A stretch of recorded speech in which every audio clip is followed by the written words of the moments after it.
I'll try and kick things off a little bit. I'm delighted to be chairing this discussion. As I said, I'm Jacob Reynolds. I'm the partnerships manager at the Academy of Ideas, where during the pandemic, we've been trying our best to make sure that even whilst physical life might be subject to restrictions, that intellectual life doesn't get locked down as well.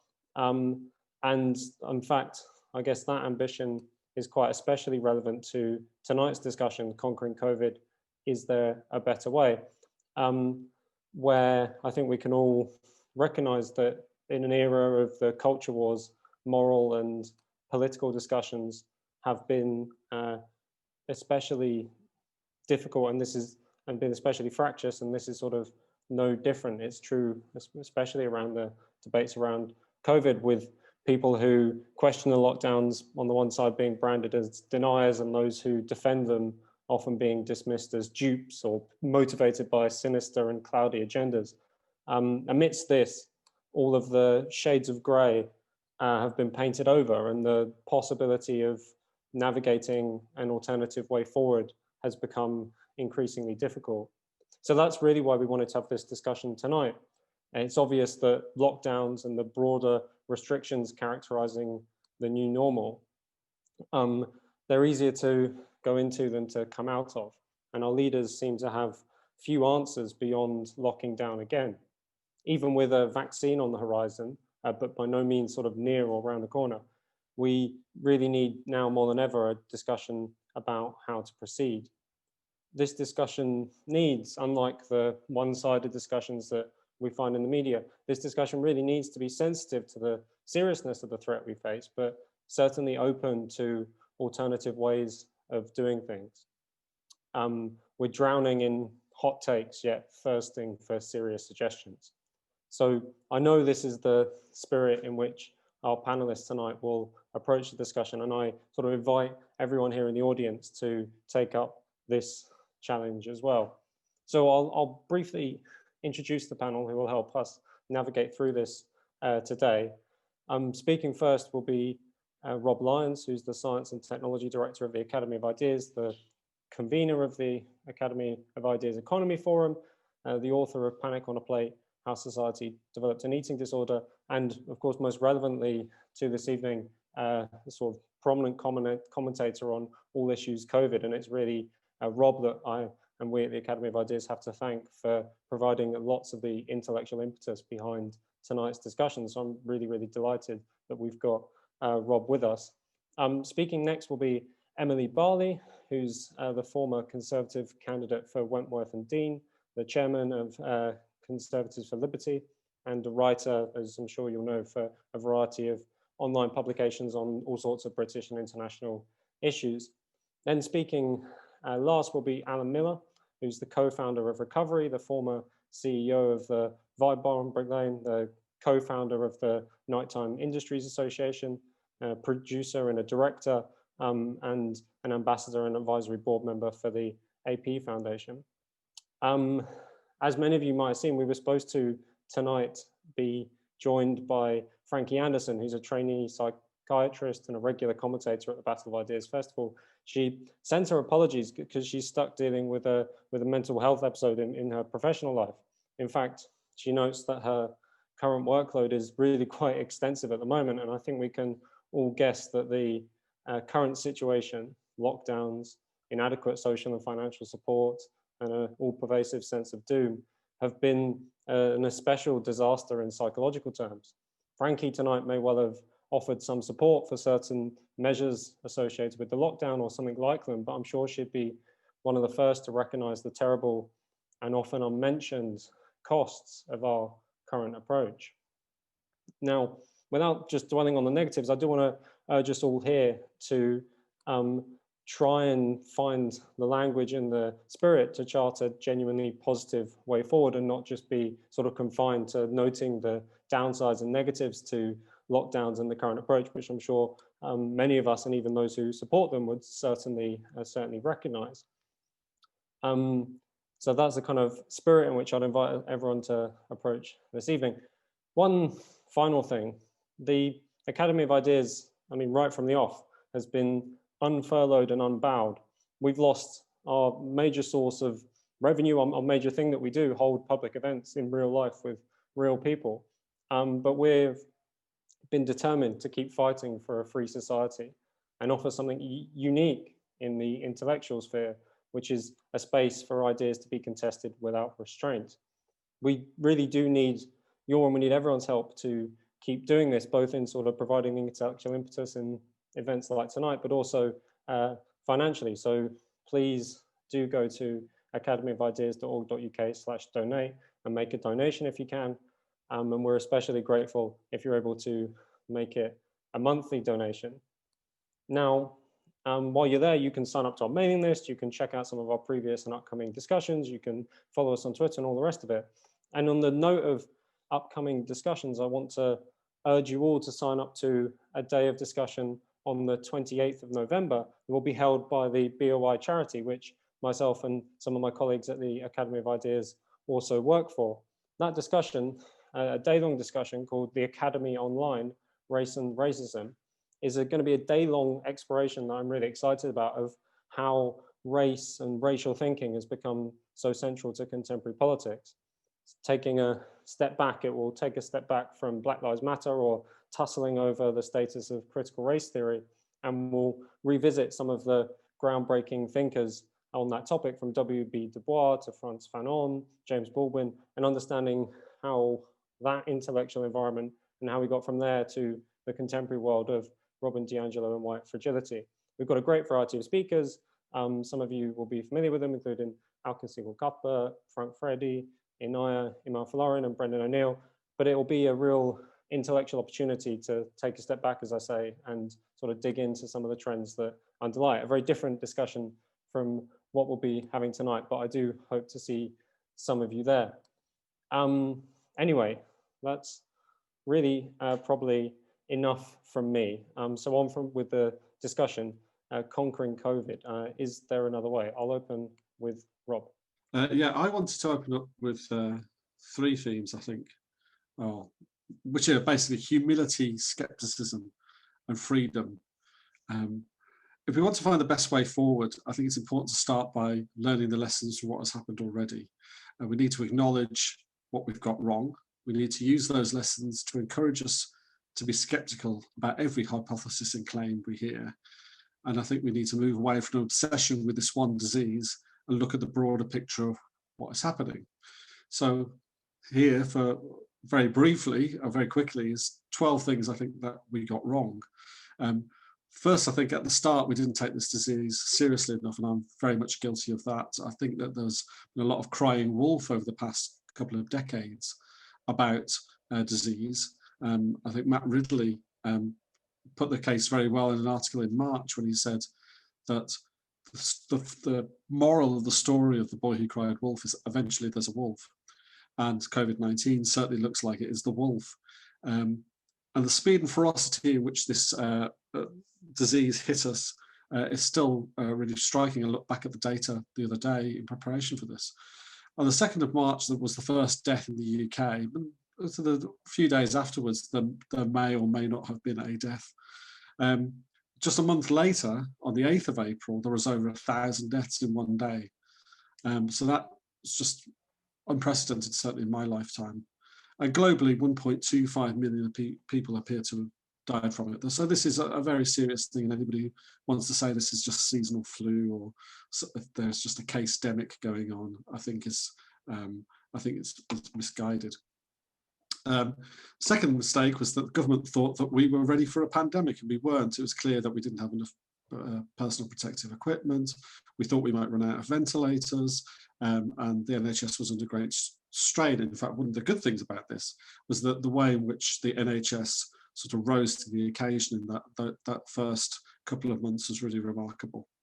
The third thing we got wrong, I think, well, the government got wrong, was listening too much to the nudge unit, because they said, and you might remember this from the early news conferences, that we wouldn't introduce any social distancing measures until the last possible moment, until the right time, because people wouldn't tolerate them. As a result of that, we delayed rather too long in introducing even basic social distancing measures, and ended up flipping from barely doing anything really apart from some general advice, through to full lockdown in little more than a week. Fourthly, we failed to protect care homes, an indication that of long-standing underfunding and understaffing, but really came home to roost during this crisis in the way in which mistakes were made in terms of putting patients who hadn't been tested back into care homes, or even in the case of Scotland, actually patients from hospitals moved into care homes who had actually tested positive for COVID-19 and were moved anyway. That seems to be a tremendous scandal. Our fifth mistake was to stop testing too soon, and that was because Public Health England simply couldn't provide the capacity to keep on testing, presumably because it was trying to keep everything too much in-house. That was a big mistake, and it meant that we were flying blind going into the worst of this crisis. Sixth, for a while we thought antibody tests would save us. So you got an antibody test, proved you had it, you could go back to living life as normal. That seems to have disappeared. And actually the whole issue of immunity seems to be much more complicated in the sense that antibodies, some people don't even produce antibodies at all, or that we have antibodies that fade away very quickly.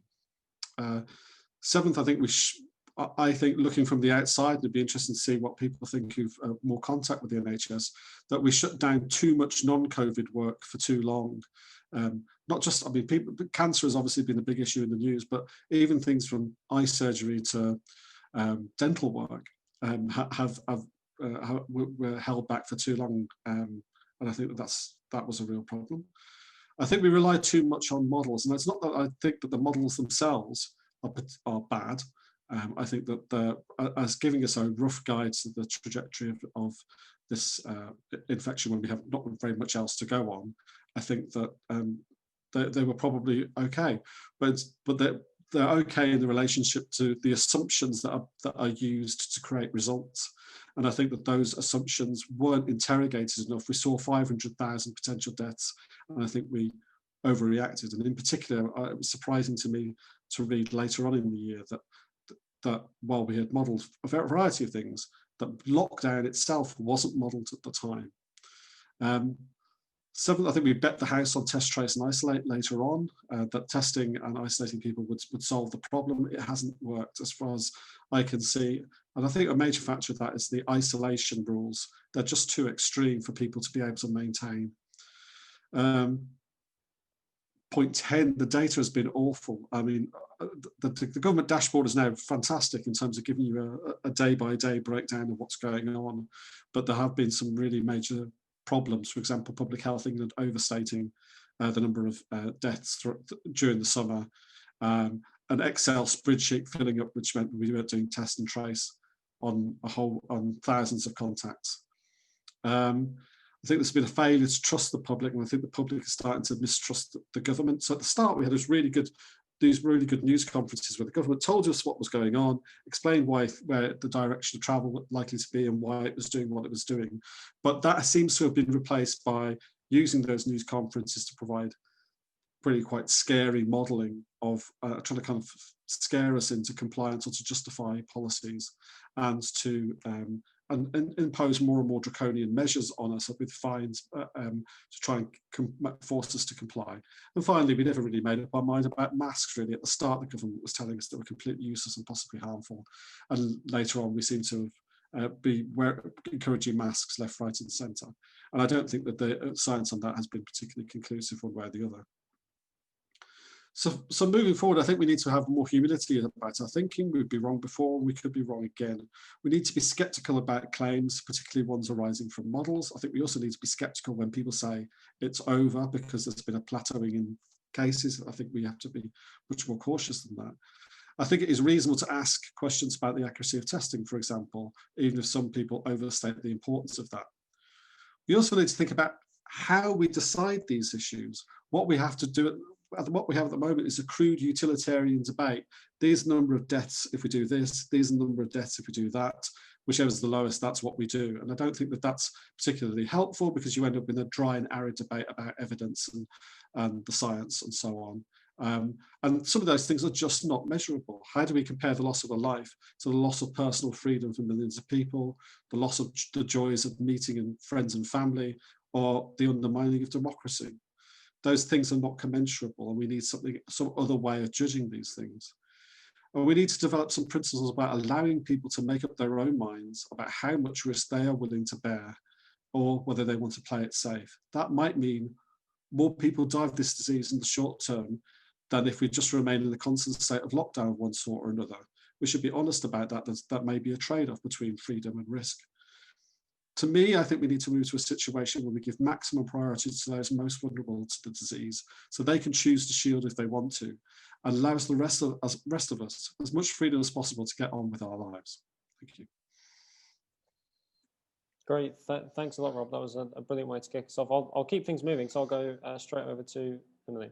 Okay, thank you, and thank you, Jacob, for organising this today. It's great to be here and speak to everybody. I'm coming at this from the point of view of sort of 4 different things that inform my perspective on this.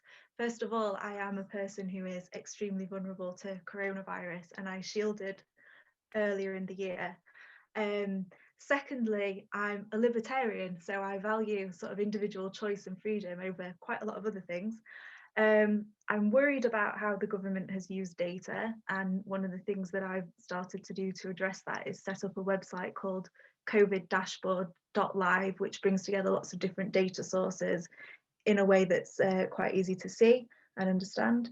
And finally, I'm horrified by the damage that's being done to the economy and non-COVID health and mental health by not just COVID-19, but the response to it as well. I think that at the start of the pandemic, it's kind of understandable that the government went down the route that it did. We knew very little about COVID-19. We didn't know what the impact would be. We didn't know what the death rate would be. And we had lots of quite scary models of infections and hospitals being overwhelmed and hundreds of thousands of people dying. So that's understandable to me, but what I really struggle with is that as more data and information and understanding and alternative approaches have come into play, the government doesn't seem to have changed strategy. And I think that's a real problem. And added to that is this sense that, you know, there was a crisis earlier on in the year when it was new, but we still seem to be having sort of crisis-driven decisions. You know, that this latest wave seems to have been something of a surprise, even though we've been expecting it. The solution to it is still a crisis. So I've identified, like Rob, I've identified a few things where I think there are problems, and come to, you know, sorry to say, but quite a similar conclusion. So the first is that on how vulnerable people are being treated, and how that issue of the extremely vulnerable, the shielding group, is being addressed. We started off with the pandemic with the high risk group based on the people who are at highest risk to flu. And as far as I can see, no further work has been done on risk factors and who is at highest risk, despite, I think, you know, a good opportunity to look at the data and really refine that down. At the same time, now the government has very firmly said we're not bringing shielding back, but that also means that the most vulnerable people aren't getting the support that they got earlier in the year to stay at home if that's what they want to do. And I think even if you don't support the sort of the Great Barrington Declaration idea of protecting the vulnerable and letting everyone else get on with it, I think the way that vulnerable people are being approached is a huge mistake. Second of all, you know, another mistake, there was an overestimation, I think, at the start of the pandemic of the impact that COVID would have on hospitals, and that is why, you know, elective surgery was cancelled and access to other kinds of care was restricted, and that's a real problem. What we've actually found is that NHS bed occupancy has been at its lowest level all year than in a long time, like practically unheard of levels of spare beds. That's only changed recently. The data we've got shows that in October, NHS bed occupancy has risen to sort of average levels. It's back to normal, essentially, not overwhelmed.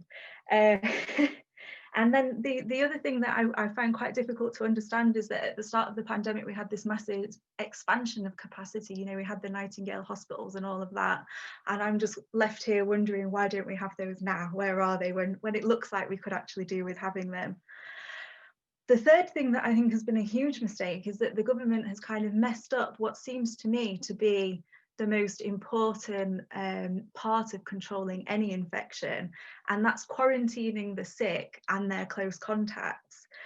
We know that test and trace has been something of an epic fail, really. It hasn't achieved its objectives. And a King's College study that came out in September estimated that only 18% of people who have symptoms are isolating, and only 11% of people who are informed that they've been in close contact with an infected person are isolating. So we can see where the spread is happening. And the reasons they identify as to why people are doing that are lack of understanding over the symptoms, the rules, difficulties over things like childcare, needing to go to work, all of those things that make it difficult. It's not just people ignoring the rules, it is also difficult, and perhaps where government should step in. And what I also don't now understand is we have all of these things that are happening to resolve this second wave, but very little attention seems to be being paid to that issue of quarantining the sick. So the other issue that we've seen in setting up COVID-dashboard.live is issues, you know, in the data and the way that the data is being gathered, recorded and reported. I think the issue around what constitutes a COVID death is quite well known. You know, it's anybody who dies within 28 days of a positive test. That issue also applies to the way hospital admissions are being reported. So there's no distinction between people who go in to hospital for something else but also happen to have COVID, and people who are in hospital because they've got COVID. So there's no distinction there. There's also an issue in that the way admissions to hospitals is reported was changed in August. It was previously reported based on just people who were positive going into hospital. It's now reported as people going into hospital plus people who are diagnosed while they're in hospital. We've got a really interesting graph that shows the gap between those two measures. And it looks like it might be something around hospital acquired COVID making up quite a lot of the proportion, but that comes with a health warning. There are some other things it could be. Rob's mentioned the models, so I'm not going to go into that. I think the main issue that we have with the data is the way it's being presented doesn't really justify the conclusions it's giving. You know, it's not people dying of COVID. They're not people who are all going into hospital because of COVID. And there's no distinction and no effort through the pandemic to find a way to record those things separately and give us better data. All of these mistakes to me make it even more difficult to accept the enormous damage that's being done to the economy and to, you know, to our lives and people's livelihoods, the jobs that are being lost, the businesses that are dying. We know that no amount of government spending can replace a thriving private economy. And so, you know, the government support packages, they really just don't cut it. We also know that when we talk about the impact on the economy, we're not just talking about money. This translates into people's quality of life and into other health measures, and people do die because of recessions. And this is going to take years, it's going to take decades to recover from. And that brings me to a conclusion that's very similar to Rob's, is that, you know, focusing on this singular risk of COVID to the exclusion of everything else, I think has been an enormous mistake. And the longer that goes on, the more of a problem it's going to be. The news about a vaccine, I think, is excellent news. I'm welcome it, I'm delighted, I'm looking forward to getting mine. But for most people, it really doesn't change the situation that we're facing now. There are limited doses, it's going to take time to roll out. The Pfizer vaccine is a month from the first dose until people have immunity. So if the government strategy remains to suppress the virus until herd immunity is achieved through a vaccine, it's going to be at least 6 months more of you know, these switching lockdowns on and off, local or national. It could be longer. and the consequences, you know, to people's health, to the economy, to all the rest of it is just going to keep growing and growing and growing. I think it's a really messy and it's a difficult situation, but I would like the government now to switch away from this suppression strategy. I'd like them to give more respect to individual choice and people making their own decisions about the risks that they're willing to take on. And I think using voluntary measures, and the way I characterize that is informing people of their individual risks and giving them ideas, giving them the guidance on what they should do about it, supporting them to follow the guidance with the most support directed to the most vulnerable people and institutions like care homes, and then trusting people to do the right things for themselves and the people who are around them, based not just on the risk of COVID, but on you know, the other considerations and risks that they have in their lives. And I think really the only place we should be focusing enforcement is on the quarantining of the sick. Great, and thanks a lot for that, Emily. That was a very comprehensive introduction. I hope everyone does check out the link that's been posted to the COVID dashboard. Great resource for everyone to dig into. Again, in the spirit of keeping things moving, I'll head over to Alan. Hi, thank you, Jacob, and thanks, guys. It's very insightful already. So when the first lockdown was proposed, many of us went along with it, knowing far less and thinking it was perhaps understandable, if a bit extreme, with so many unknowns. But remember back then too, there was much discussion about herd immunity, what it would mean for people to get it or not, whether children should stay in school. And we knew fairly quickly that the most at risk were the old and those with underlying pre-existing conditions. Now, international comparisons are always a bit tricky due to various variables, but it's important to note that Sweden has managed to have far less restrictions. And while they had their own problems with care homes, they've shown that there are other ways to manage risks while avoiding total lockdowns. Similarly, South Korea, Taiwan, and Hong Kong all had strategies that prevented complete lockdowns. So with enormous goodwill, the country saw millions of us volunteer. It was a bit like the Olympics. Neighbours helping one another, all demonstrating how decent the majority of the public is. Contrary to some views, people are not generally nasty and selfish, but they're willing to help and can exercise judgment and calculate risks. Now, they should be allowed to do this much more, it seems to me. The government originally took this approach, but sadly, in my opinion, did one of their many U-turns after shrill calls on social media and elsewhere, where some said that people wanted to be told what to do. And in fact, I think there was a major opportunity that was missed to galvanise the very inspiring and widespread willingness of the public to help and to help more. Indeed, this is what happened when many volunteered, like myself and others, for the Nightingale Hospital and other emergency hospitals that lay mainly empty, and notwithstanding the points Rob has made, the fear of beds was misplaced in that context, thankfully. Now, some have argued that this demonstrates that there was some kind of bigger dubious plan behind the steps that the government took, and I really don't think that. Actually, what I think has characterised the response after the initial period is not some conspiratorial dark force, but rather a kind of continuation of the tendency that's been very prominent in policy, both nationally and locally, which is when in doubt about something, regulate. Now, as the country demonstrated its willingness to go along to help, unfortunately, the government transitioned, in my opinion, from what I believe was a sincere attempt to deal with an unknown challenge to one increasingly that looked to impose more rules and regulations, and often quite arbitrary, that made little sense. However, it should be noted that this is not altogether new. The last 15 years has seen politicians and local authorities who've lacking ideas about how to solve problems and inspiration to have like dynamic transformation of a society have ended up imposing more and more regulations on us. This is true whether it's to do with busking or where we can walk, take photos, private and public space, security, surveillance, drinking, walking, even playing in the park. And there seems to be ever increasing public space protection orders for everything and anything. Now, the clamping down on the public is always presented as a response to a problem, such as sometimes antisocial behaviour, alcohol-related crimes, or health concerns, and as a way to improve things, often using public health as the driver. Now, we've witnessed one of the largest ever encroachment on freedoms and legislation, often with little debate in Parliament and with the public, like the Coronavirus Act, as this approach has been pursued for lockdown in particular. Guidance have become rules. The government has hunkered down with more each time, such as the utterly unjustifiable rule of 6.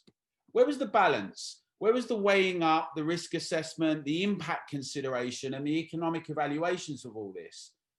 For rulers that have become obsessed with impact assessments and risk analysis, and if we remind ourselves, in every business in the UK it's insisted upon, along with health and safety provision, this seems like it was somewhat cavalier and very arbitrary and certainly confusing. Never mind that. Sit down, stay at home, save lives, shut up. We've been bombarded by stats for several months, but then hospitalizations and fatalities were discussed in a different way, and the R rate and infections were all the rage. But people have been asking questions. How many could be immune? What about asymptomatic non-conditions? How many millions could have been infected already? And how does lockdown work to the benefit of dealing with the virus while managing life ongoing within this context? Sadly, the government outsourced responsibility, in my opinion, to SAGE, telling us that it was following the science. But as we know, science is a method of research, and we need to have some honesty. Political decisions are not science, and they should be susceptible to questioning and criticism. And unfortunately, we've seen some nasty attitudes towards asking questions, from claiming people are COVID deniers to COVID idiots and even granny killers for going to the park or wanting to take a balanced approach to all risk we face while being able to keep society going. When only one issue becomes absolutely paramount, as it seems with SAGE currently, many other risks are not tackled. Freedom's also an essential and paramount part of our lives that many fought and died for. The idea that we should or can swap one for the other is very misguided, in my opinion. We talk about deaths and risks to death. We should also talk about all of them, as others have mentioned, cancer patients that went from stage 1 to stage 4 during lockdown, and those with strokes, heart issues, as well as natal and a whole range of other concerns. Tens of thousands have been impacted, and the idea that only a virus is given prominence is very irrational and dangerous. While we're told that our hospitals are now doing elective emergency operations for serious cancer treatment, many of us will know from examples that we know directly this is simply not true. The approach of lockdown mentality has been intimately connected to supposedly COVID-ready hospitals. Now, of course, these are big challenges. Nobody's pretending, nor should they, that they're not. However, to ensure the most success and efficiency in handling problems, we need to have honesty and transparency.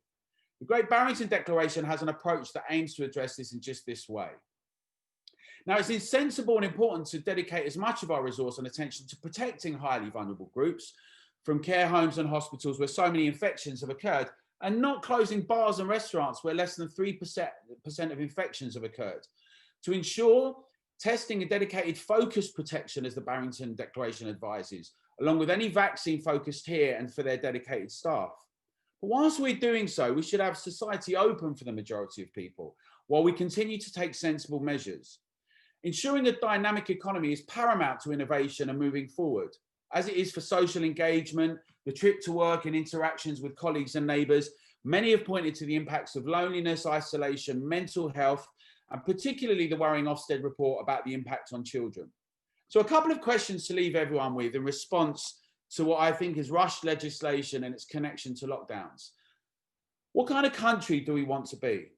Do we want to be one that advocates arresting a daughter nurse who goes to collect her 94-year-old mother from a care home in order to look after her?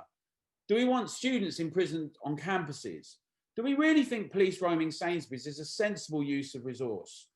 Or police declaring they'll come into our homes to break up Christmas dinners that break the rule of 6? Now, we could have done this with nuance, with balancing of different risks, with smart strategical appliance, with focused protection, engaging the public, treating us with respect as adults and allowing us judgment and decision-making. So I put it to you that this is what we need now, that we need to have recovery for all.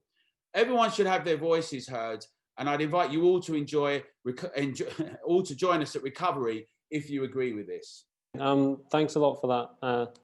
Thanks a lot for that, Alan. That was a third really great introduction and a great way to get this conversation moving. There's loads, obviously, I could dig into myself and lots of interesting points raised. And already the sort of chat, as it does in these Zoom meetings, has lit up with lots of interesting points and links to papers and people getting almost into the weeds of sort of different academic approaches and whatnot. we're very welcome to having some of those discussions, and we can talk about some of the finer points of some of the evidence, but also important, I think, in this discussion to allow ourselves to take a step back like our speakers have done and look at things from the level of some general principles, as well as our speakers have only really just begun to do, but sort of taking a stab at defining what might be the sort of principles for how we move forward. So there's already lots of hands going up, and I want to get out to the audience, because the whole reason we do all our debates at the Academy of Ideas, and especially this one, is to try and chart through public discussion a way forward. So if you use the raise hand function, which you can find in the box in the chat, which I'm sure you're all familiar with by now, or if you really can't find it, try and message me, or otherwise make yourself heard, and we'll try and come to you. But the first one, first hand I've got is Mehdi, so I'll come over to you. I'll ask you to unmute yourself. First of all, can I thank all the speakers, and Rob, Emily, and Alan really raised some very interesting and fundamental issues, with all of which I've got great sympathy. In particular, I'm thankful to Rob, especially by enumerating his 12 points, 12 issues. He carried me all the way until virtually the last hurdle. And he really let me down at the last hurdle, which was about risk. And what I understood Rob saying was all issues got to be explained to the public and allow them to make a decision and assess the risk and make the decision. And I think that's, Rob, with respect, that's virtually half the story. There is a risk to an individual, to oneself, and then there is a risk that I can actually offer other people as a result of my behavior. I just make a very quick analogy. If I decide to cross the road, and I can assess the risk, if I'm going from one side of the road to the other side of the road, I might get killed. That is a risk which I can understand and I can assess on my own behalf. However, if I'm confronted with the choice of drinking 6 pints of beer and sit behind the wheel of the car and drive, that is the risk, apart from risk to myself, that is the risk I actually confront other people as a result of my action.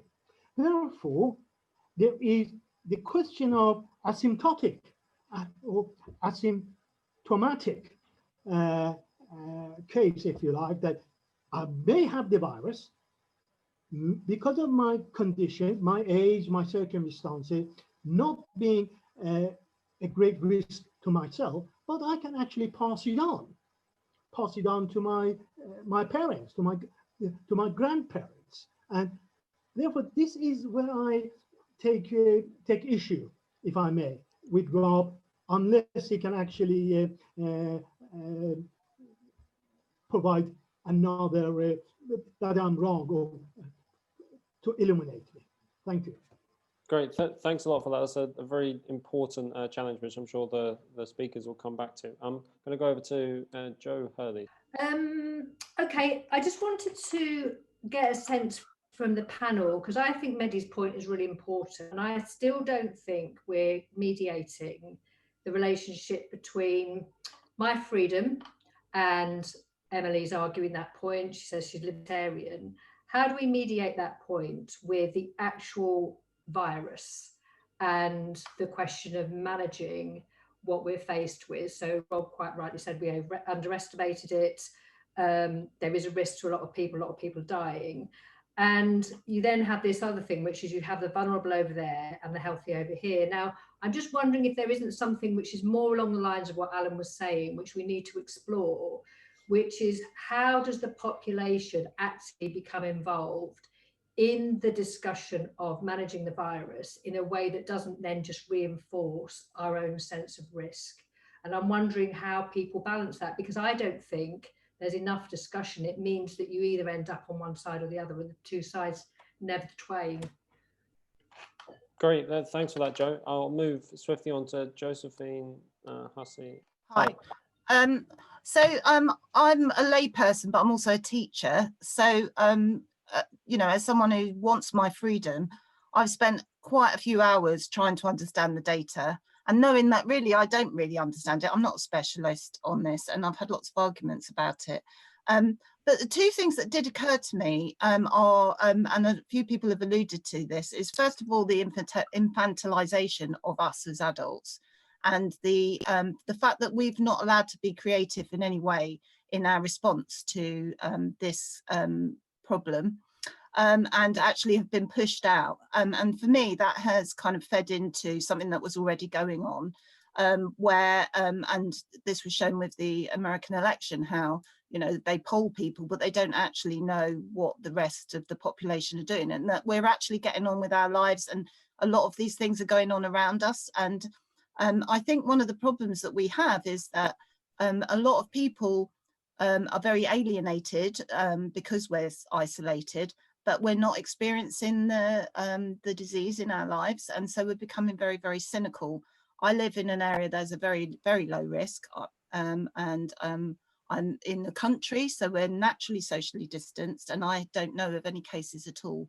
I have friends in London who I know have had it, and I know I've heard that in London it kind of ravaged the city and various other cities. So there are people who are very cynical because they think, well, I don't know anyone who's had it.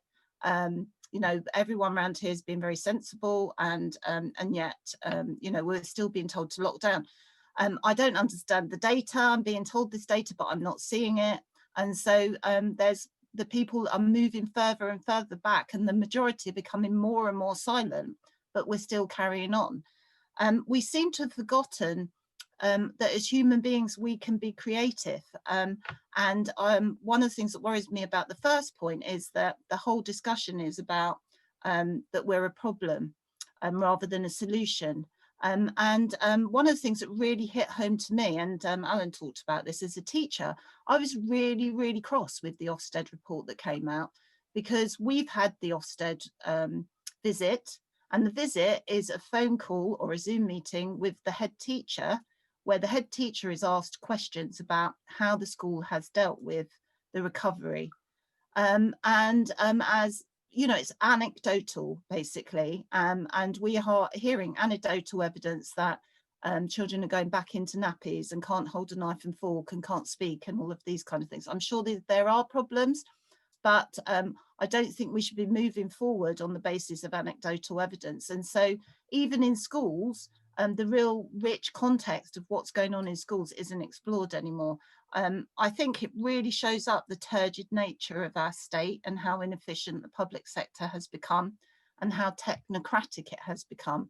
And this lack of creativity combined with this lack of willingness to look at the context in which things are going on is, for me, the biggest problem that we're facing at the moment. Great, thanks for that, Josephine. I'll take, I think, 2 or 3 more before we get the panel back in. So, Kevin, it's over to you. Right, I actually find myself disagreeing with Emily on one of her points about the support package. The furlough scheme was one of the best that I've seen around the world, especially for people with their employment support and paying their wages. So that's one thing I've got to actually give this government credit for on that one. And Alan's point in regards to Sweden, yeah, I agree that their approach to the lockdown was much better, but I find myself looking in the glass eyes of hindsight in that one. And I find myself agreeing with you again on why do we have to regulate everything? Does everything need a risk assessment before we do it? Aren't we turning into a society where we basically wrap ourselves up in cotton wool? Okay, and society's excuse for the minute for delays, any lateness or anything like that is COVID-19 is the go-to excuse for absolutely everything. All right, I've got 10 text messages on my phone, which I'll quite happily show you all here. Sorry for the delay, COVID-19. Sorry for the delay, it goes on. All right. However, I do have a question for Rob. Mehdi made quite a valid point, and my question to you is, how can we balance risk to others, to ourselves, to our loved ones, when we don't fully know what the risks are, because yet we still have not seen the science behind any of the COVID-19. All we've been told is that a miracle has happened and there is a vaccine somewhere down the line. And thank you. Yeah, great, thanks a lot for that, Kevin. I think I'll take two more before we get the speakers back in. So Noah, over to you. Brilliant, thank you, Jacob. Yeah, really great points from everyone. Just a few bits from me. Lots of panel spoke about the failures of government, and it's easier to think of sort of lists, starter lists, where they are seen to have failed and U-turned. And I wonder whether, to what extent the panel think any of the U-turns were shaped not just by sort of scientific modelling, but also opinion polling showing widespread support for the continuation of lockdown measures. And I wonder how much the panel thought you can rely on opinion polling of what the public think, given that someone might say on the phone that they would adhere to the lockdown measures because they want to, you know, have social desirability, but in reality they wouldn't actually stick to the rules.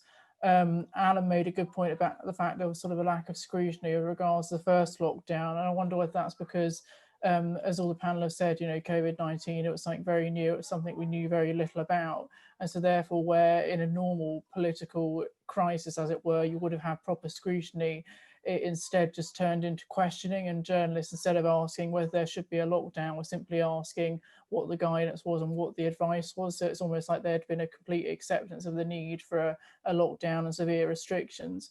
And finally, Jacob mentioned, you know, we're trying to have a bit of sort of optimism for the sort of post-COVID future.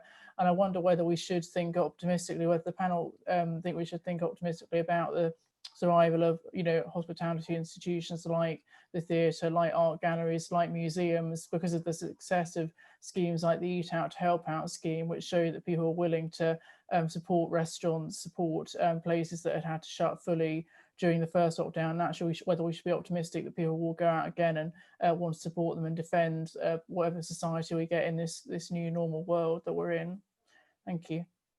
Great, thanks for that, Noah. I think interesting, definitely great point made in terms of the maybe not being optimistic about the future, but certainly capturing a spirit of optimism or positivity about what can be done and how people can be engaged in that, whether that's the public desire to help restaurants or the public desire to get involved in volunteering, as is mentioned elsewhere. Okay, I'll get one more in, which will be Mike Fitzpatrick. If you got me, thank you. Yeah, very interesting discussion. I come to this, if I can say by way of introduction, as somebody working as a GP in the course of the pandemic, conducting assessments of people with potential COVID. So I've had some clinical experience of COVID. I also come to this with some 30 years of experience of engaging with a whole series of health-related, what you might call scares, from the HIV/AIDS issue to the mad cow disease to bird flu, SARS, and the swine flu pandemic. So I've had some experience of engagement with these sorts of issues and the controversies that surround them. And my immediate response to the coronavirus problem is that it is by far the greatest health-related catastrophe of my lifetime. And I think that there's a certain elephant in the room in this discussion in terms of grasping the scale of the problem and recognizing that because of the very viciousness of this disease, it creates very great challenges on the health side, and also any attempt to deal with it also creates enormous collateral problems, which many people have dealt with, and I completely accept some of the difficulties of trying to grasp what the problem is and some of the adverse effects of some of the attempts to deal with it. But I think we have got to acknowledge, and one of the issues that immediately we're confronted with is there's been an attempt, I think a systematic attempt to downplay the scale of when people talk about there's a single-minded obsession with one disease. Well, that is quite inevitable given the scale of the problem. And it's only a few weeks since many of people who say describe themselves as skeptics in relation to COVID have said that the pandemic is over, that we've reached herd immunity, there isn't going to be a second wave. We're now in the middle of a second wave. We've got more than 500 deaths a day this week in this country. We've got a total death rate just over 50,000. That's at the most conservative estimate. According to the official Office of National Statistics, it's probably over 65,000 deaths. And a similar, which is actually, to get it into some sort of context, that is about the level of civilian casualties and civilian deaths in this country in the Second World War. And we've got similar levels of attrition throughout the Western world.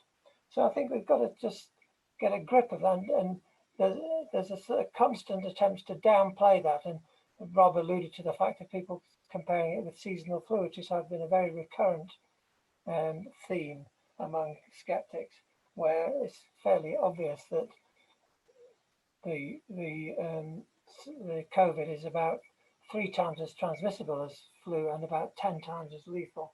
And that's apart from the morbidity of long COVID, which is also causes.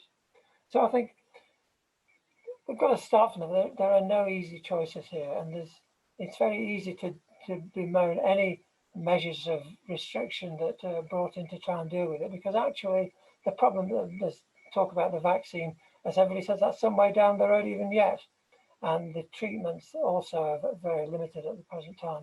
So basically, what are we going to do about this disease? The only options are some measures of quarantine, track and trace and restriction and social distancing. There is nothing else.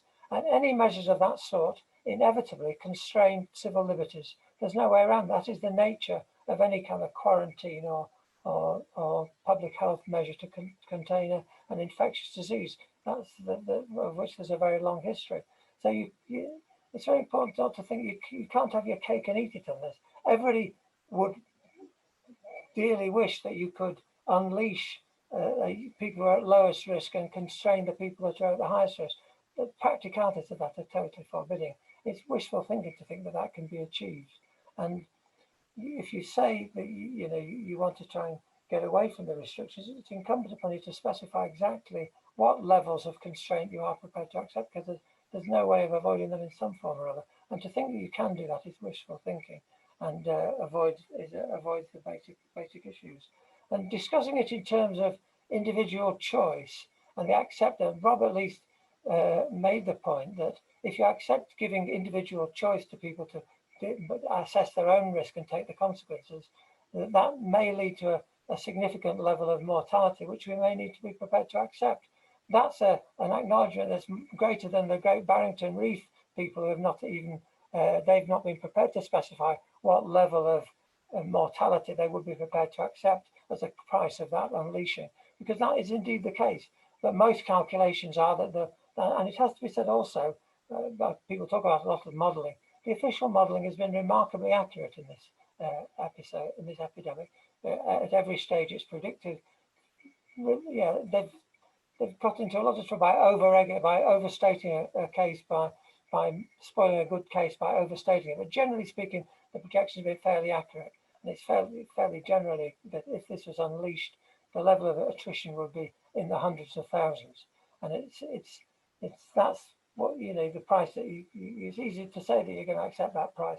It's even easier to say if your individual choice has a far greater likelihood that somebody else will carry that burden of mortality, which, as we know, is what is likely to happen.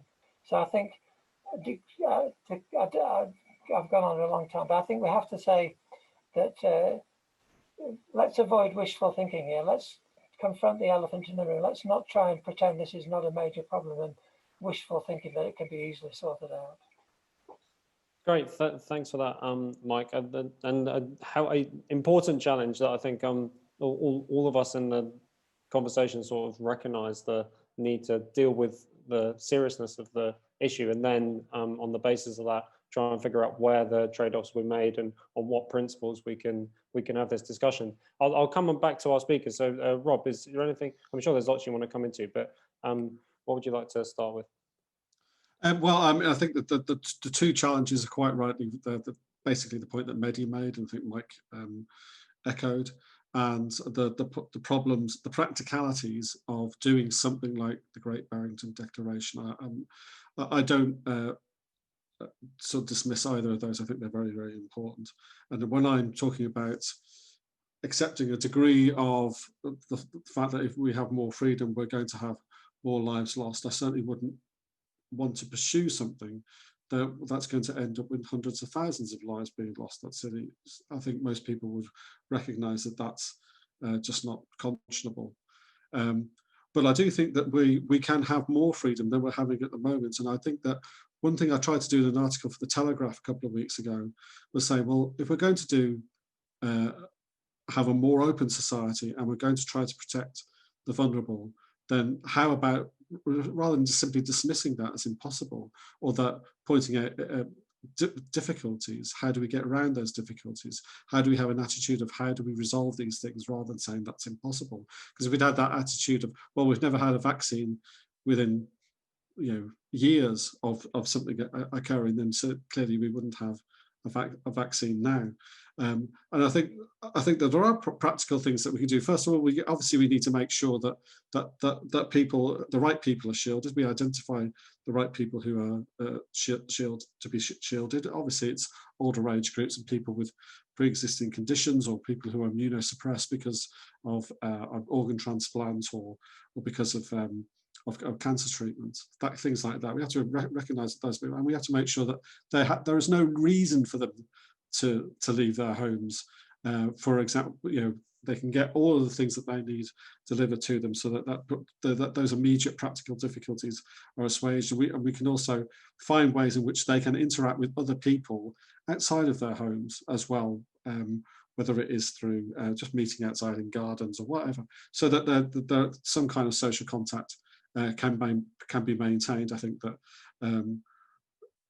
so it's trying to start a debate about that kind of thing that I was trying to do in that article, because I think that even if you decide that you want a lot of restrictions on the rest of society, you still probably want to have a great deal of protection offered to those vulnerable groups, wherever else happens, because this is going to run on for some time. In some ways, the vaccine actually could be said to improve that argument, because rather than saying you have to shield and you'll have to shield for an indeterminate future, we can now start to say, well, there's a, if you like, there's light at the end of the tunnel where many of you people will be vaccinated against this within the next few months. Even though a vaccine will not change the picture as regards the broader spread of the virus, it will allow a greater degree of protection beyond just shielding for those groups. So I think that that's a discussion that needs to start. I think actually we could be ending up in the worst of both worlds, where compliance with these restrictions becomes weaker and weaker as people become more frustrated. They start interacting with each other in less COVID secure places. For example, that meeting each other's houses for parties rather than meeting in the pub, things like that. Well, at the meantime, we're not providing the proper and adequate care and support that's required for people to really isolate themselves from society.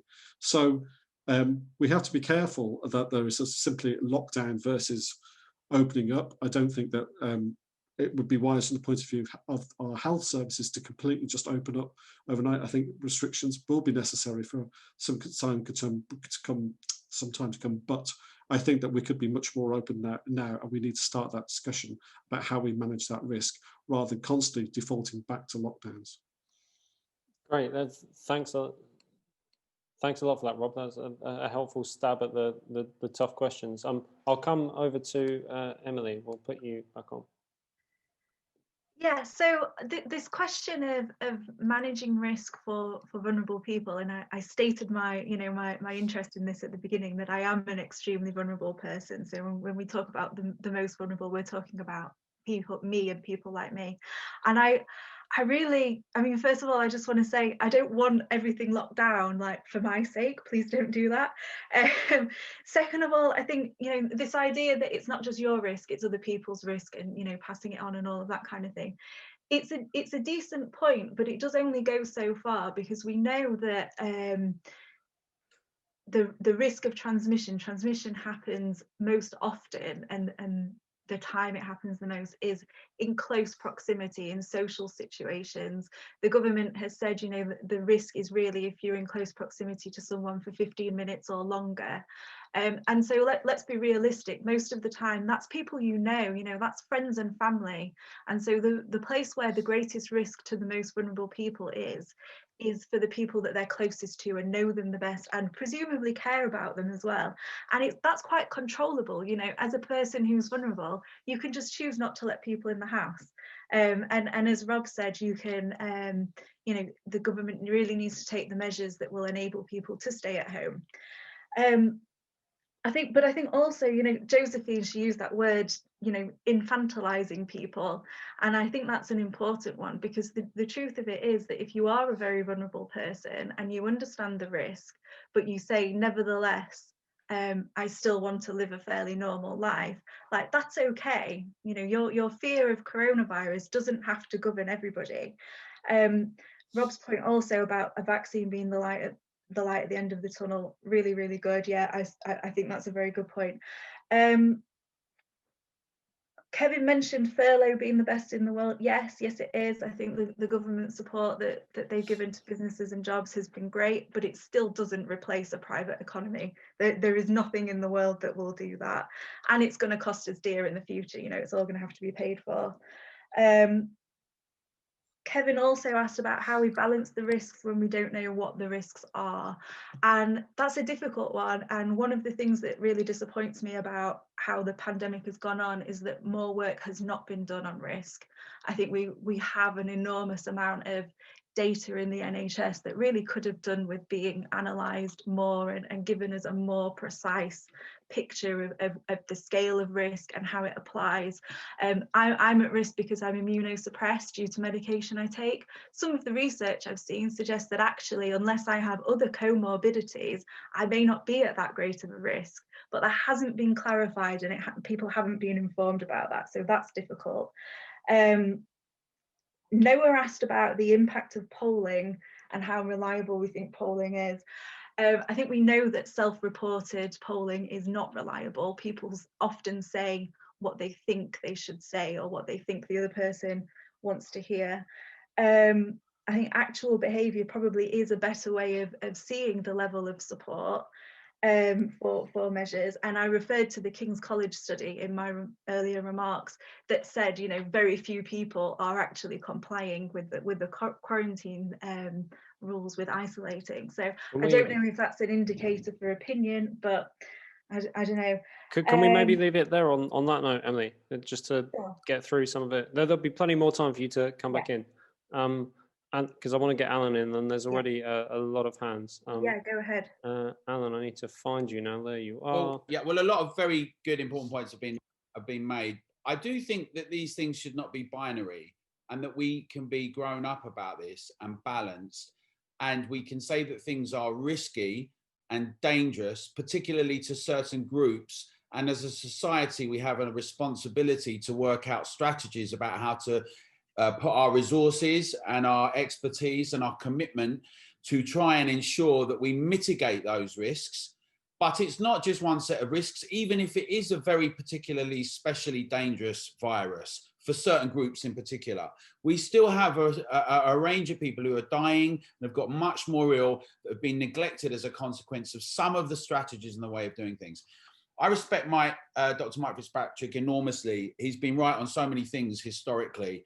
I do happen to think that it's presented in a slightly binary way. It's not the case that to say that we should be focused in terms of focused protection, that we're somehow being flippant about it. And it's not the case to say that when we want to have the economy open, and that many young people have had it, some have been asymptomatic, some have got sick, that's being flippant. I mean, my son, for instance, had it, as did his mother. I can tell you now that for my son, it's a lot worse in New York, him not going to school and being on Zoom, than him having had COVID. And the abdication of responsibility and leadership, the dereliction of duty by adults, it seems, in authority, to not give a lead in a way that they should, has been really worrying. I think we have to balance the risks. All of us, I'm sure at this point, have personal stories about all of this.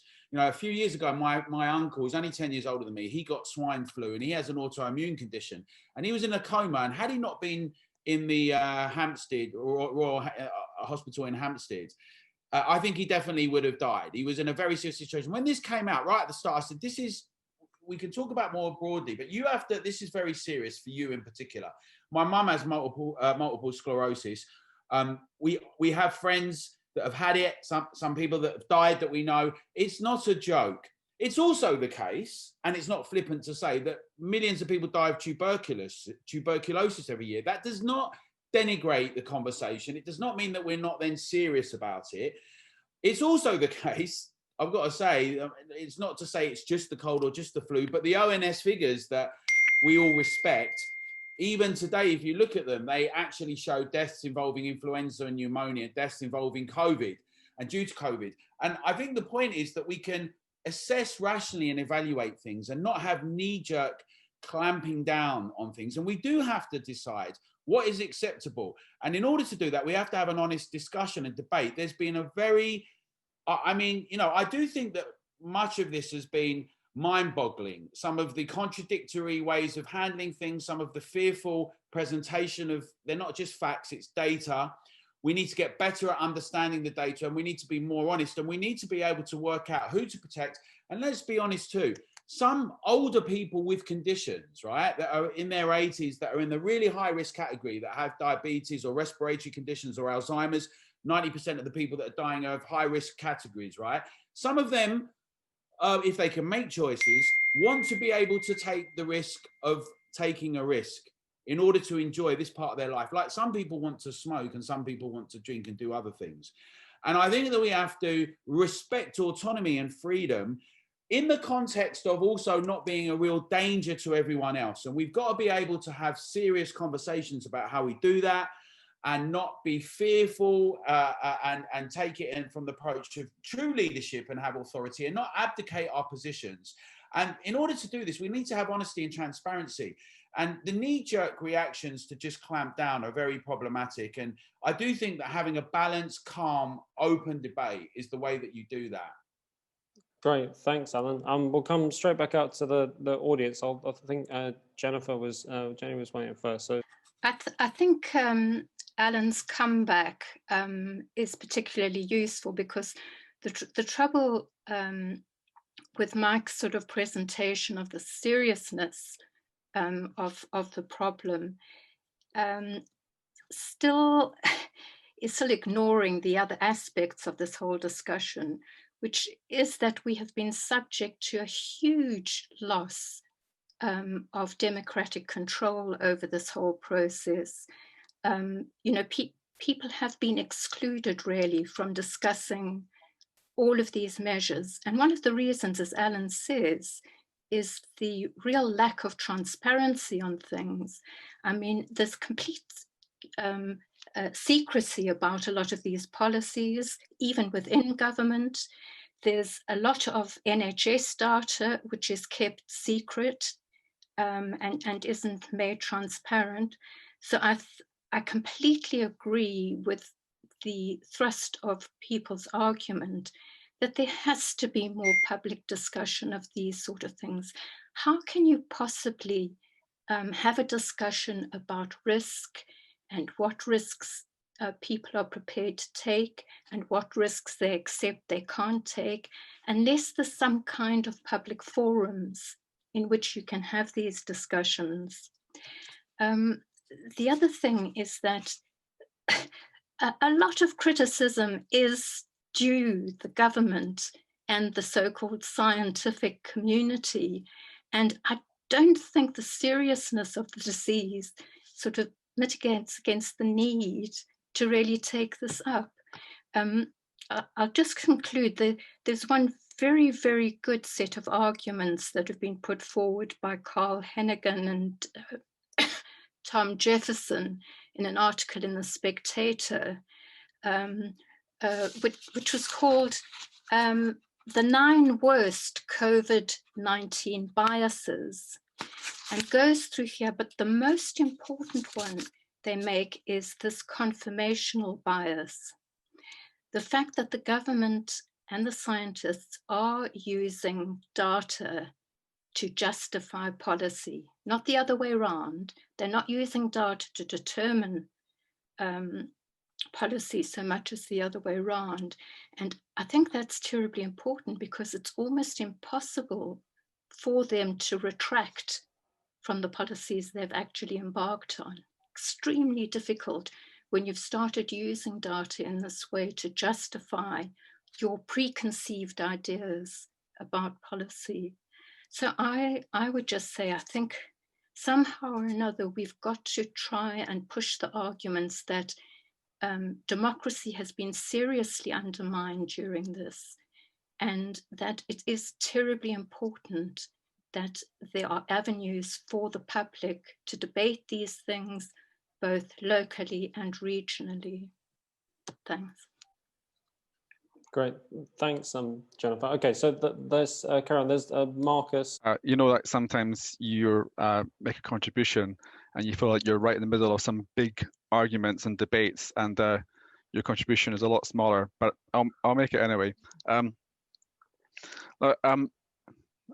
I think about this, I think that in society just now, and always actually, there are conformists, there are rebels, and the rebels fall into two categories: rebels without a cause and rebels with a cause. Now, the conformists see anything that breaks the law as being antisocial behavior. The rebels without a cause, they break the law, and they break all the laws because they are antisocial and they want to be antisocial and they want to kick against the man. For us, for myself, I include rebels with a cause. We say, well, actually, some forms of breaking the law are not antisocial. They're actually a very social thing. Now, I think the problem for rebels with a cause just now is that the line is moved. Whereas before, being antisocial was driving down the motorway drunk. Now, being antisocial is sneezing without a mask in a supermarket. And it's difficult as rebels to accept that, because I absolutely hate against that. I rant and rave about every single level. I still conform, but I'm kicking against it. And it's difficult as rebels to accept these infringements on our freedom. And it's difficult to accept that now some of them are now antisocial, and some of the things that we expect to be just a right are become antisocial behavior. Now, we have to try and fight on that line about what's antisocial and say, no, actually, wait a second, that's going too far.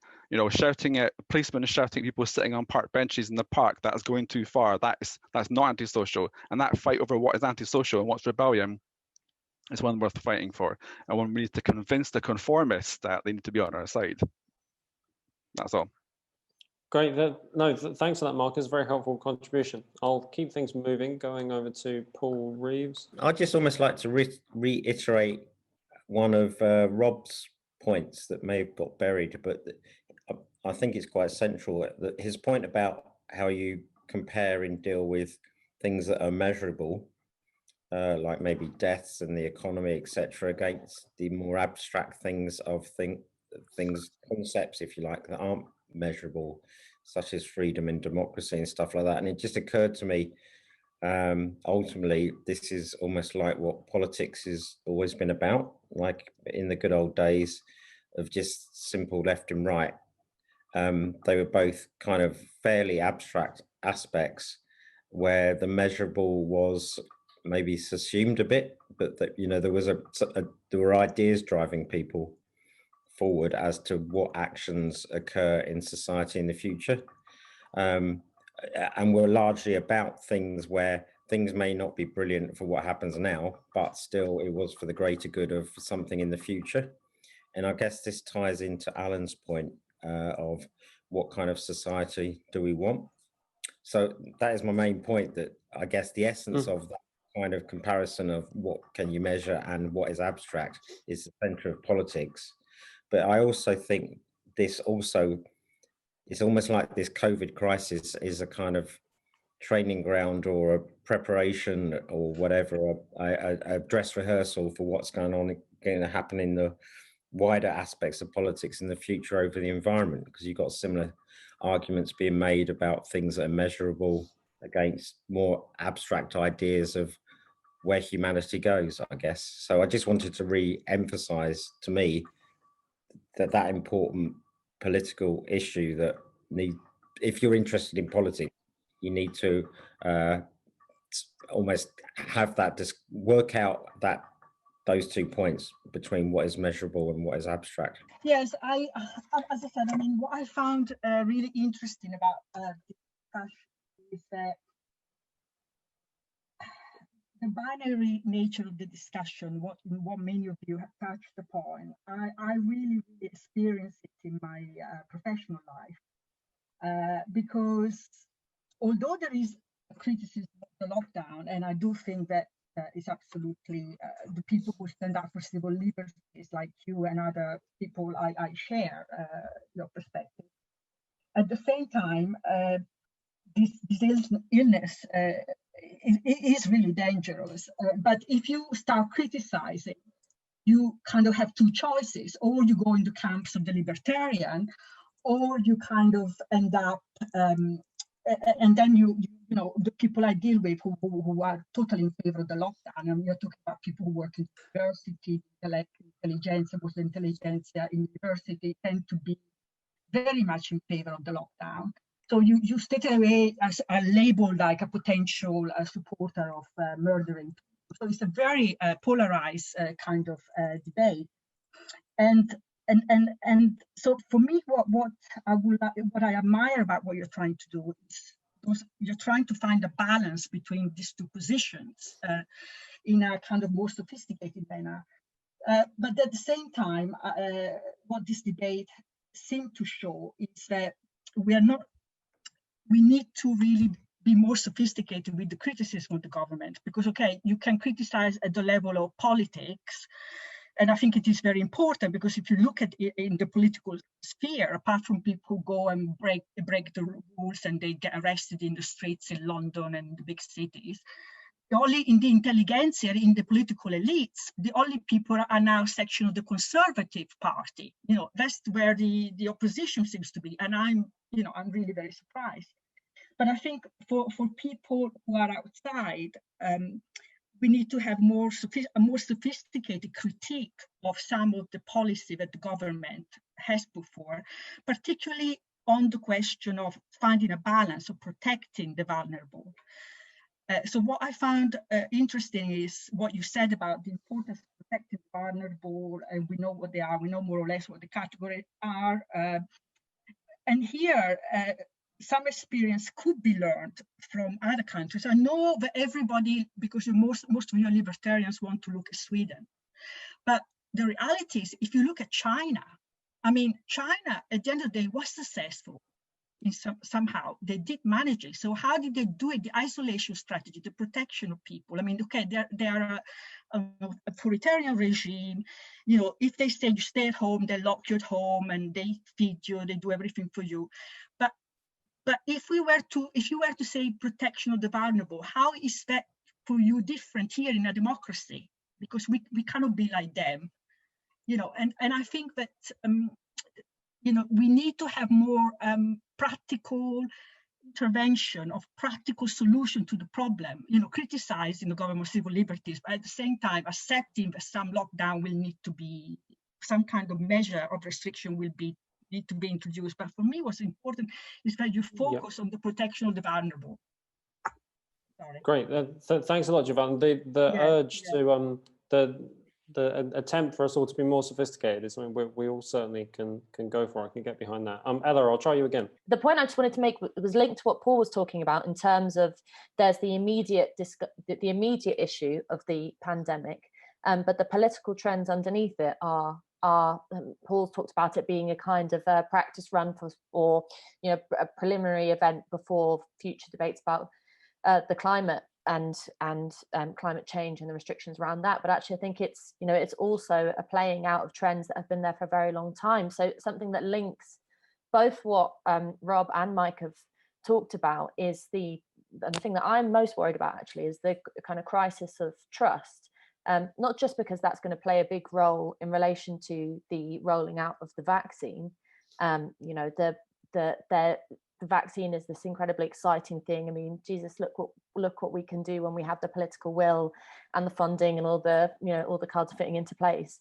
But there's no guarantee that it's going to be plain sailing. On one of the big issues is because there's not a huge amount of, we're not in a good place in relation to public trust.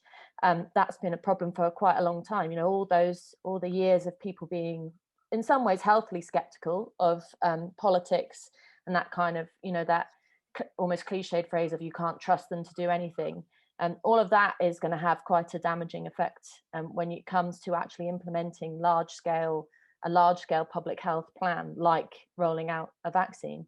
But I also think the thing that, you know, I sounding like I'm worried a lot, we're all worried a lot, but the thing that is worrying me is the crisis of solidarity. And maybe this is where, you know, you can't exactly, as Mike has pointed out, you can't change the fact that this is a novel virus. You can't just click your fingers and make it go away. You can't be flippant about these things. But something that on an individual level, in which you don't have to be an epidemiologist or a politician or someone in a position of power to do, is to tackle the issue of social solidarity. And I don't mean that in a kind of namby-pamby flippant way. But the thing that is concerning is that this is making us all a little bit, not just isolated in the obvious way of what lockdowns do, but there's a kind of growing sense that I want to challenge among people of, well, it hasn't affected me, or I'm not in the particular group that has to be shielded, or, you know, my friend has had it and they're fine. There's the loss of that kind of quite positive thing that we had at the start of the first lockdown in March, was that we're all in this together.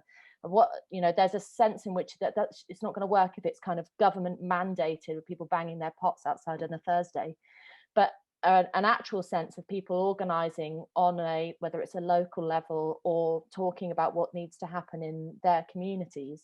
That is a means to get out of this without just relying on the government. It's kind of a building up of that sense of public trust, both trusting the public to do the right thing and make sensible decisions, but also having trust in ourselves to get through this without that sounding wishy-washy. Is I actually think one of the fundamental ways in which it can change. Otherwise, I see us heading down quite a dark road in terms of social cohesion, and you know, that's not going to work with the rolling out of a vaccine. So just on a kind of fundamental what can you do level, as someone who's not either Dominic Cummings or Jonathan Van Tam, championing a sense of social solidarity and the importance of that, which the government does not understand because they think that polling is the same as talking to people, is I think going to be very crucial in the weeks and months and Jesus, maybe even years to come.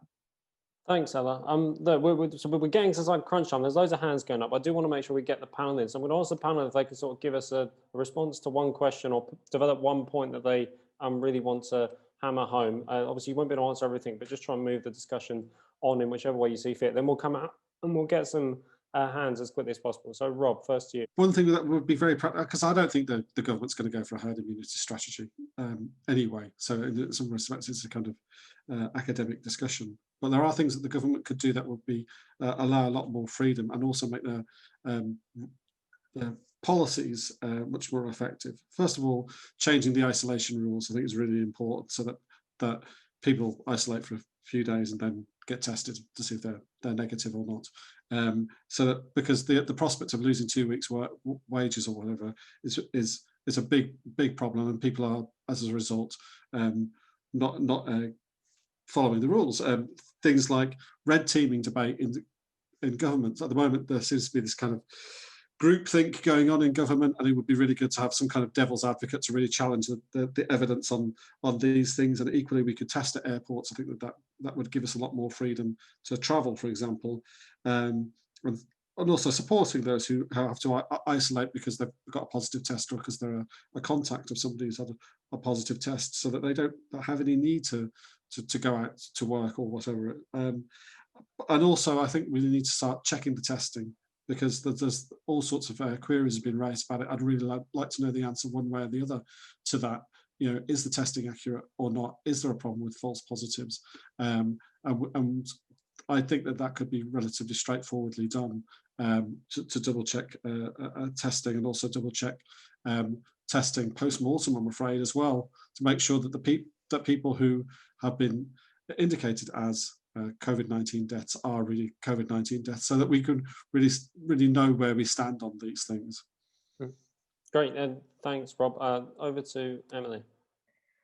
Yeah, so I want to go back to Mike's point about the scale of COVID-19 justifying the focus and the exclusion of looking at other risks, because I just want to make this point that the data we're working on the basis of is such poor quality. It makes no distinction between admissions and deaths with COVID or because of COVID.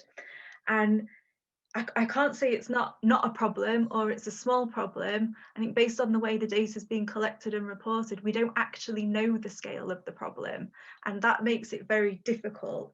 And so, you know, making any kind of assertion around what the data means for us with the COVID dashboard is really hard. We have to include caveats in everything because the data is so weird in how it's collected and reported. It doesn't mean what you would think it means from the headline. And I'm disappointed that the government isn't gathering better data and distinguishing between this with COVID and because of COVID issue. And I think that will probably be my biggest ask going forward. If there was a government minister here with us today, that's what I would ask them to do, because it would make decision making much easier. Great, thanks, Emily. Over to where you were just on my screen and now you've gone, Alan. There you are. Okay. The public needs to be involved in society. You can't just pass a Coronavirus Act and then refuse to debate it, even when lots of people have said they want to debate it.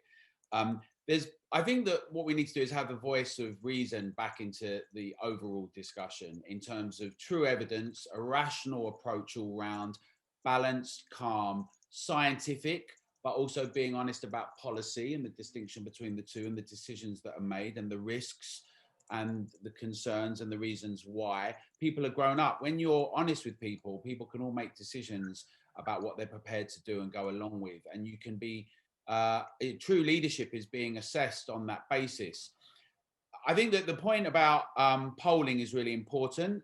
I think one of the things is the government is currently shaped by both the idea that some people have said, a majority they think have said that they favour more restrictions, but that always depends how you ask the question. If you say, would you like to see your grandchildren at Christmas, they may not answer in the same way. The second thing is they're worried, they're terrified that they're going to be held accountable for deaths and not being seen to do enough. And I think the thing is that we have to be really honest. There's other polling that, Recovery has done in the recent period that has shown different results to that. A majority saying they don't agree with lockdown, like UN and even WHO saying they're a last resort and they're very drastic. But I think that having campaigns that involve different people is really important. If you look at the 4 women that set up Us for Them, they were very, very primarily responsible, I think, in many ways to ensuring that the government did not do a U-turn and that schools opened up again and that younger children did not have to wear masks at school. They're involved actually with recovery. And the point about recovery is that it's a broad alliance and coalition of all sorts of people, scientists and doctors, as well as people from different business sectors, people from the arts and education and citizens.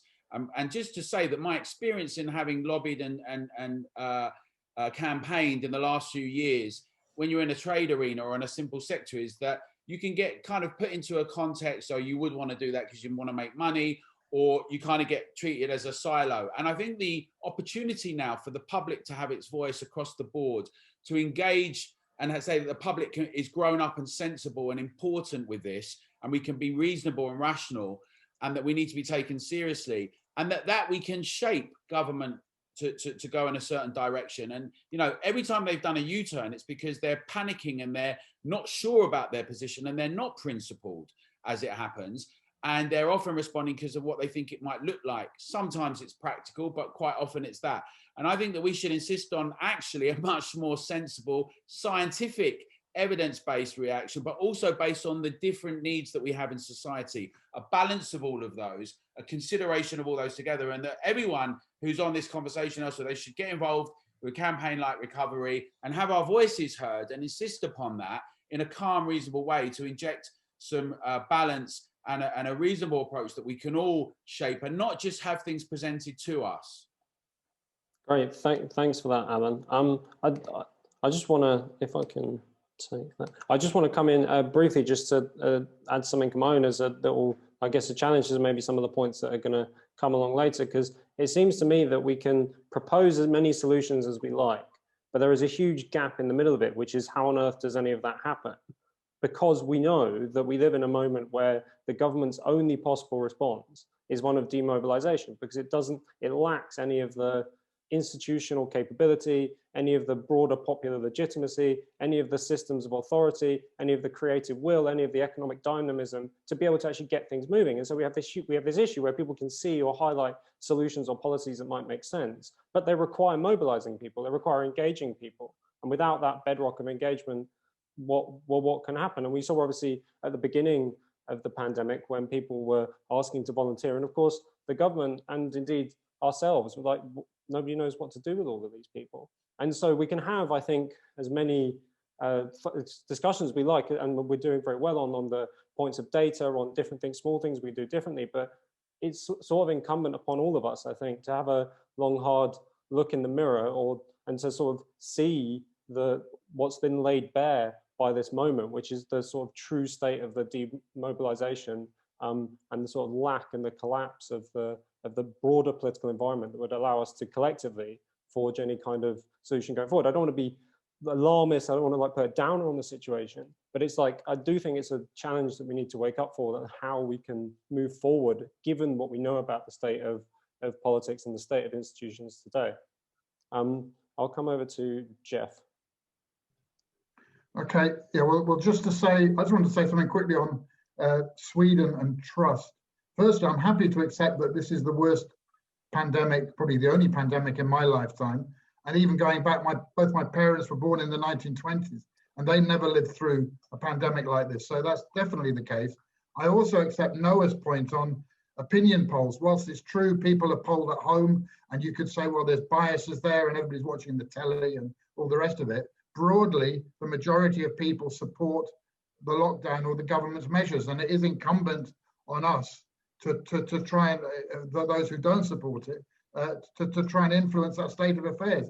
The point I would make about Sweden, which is different from what other people have said, is that at the start, there was a sense that Sweden, whether it's a high trust society or whatever, tried to engage with their own people in dealing with this problem on a voluntary basis and treated everybody as fellow human beings who were rational, could make creative decisions and do something about it. And yes, the death rate may have been higher than some countries or lower than some countries, but having that different approach, to me, made a big difference. If you look at the UK, the minute we had locked down in March, and what somebody described on social media the other day as rabble control came in, we're just treated as millions of bodies who are kept in our place, forced to be distant, not allowed to engage creatively to do anything about it. And I thought Josephine spoke very well earlier about schools and the way people, well-meaning people, could have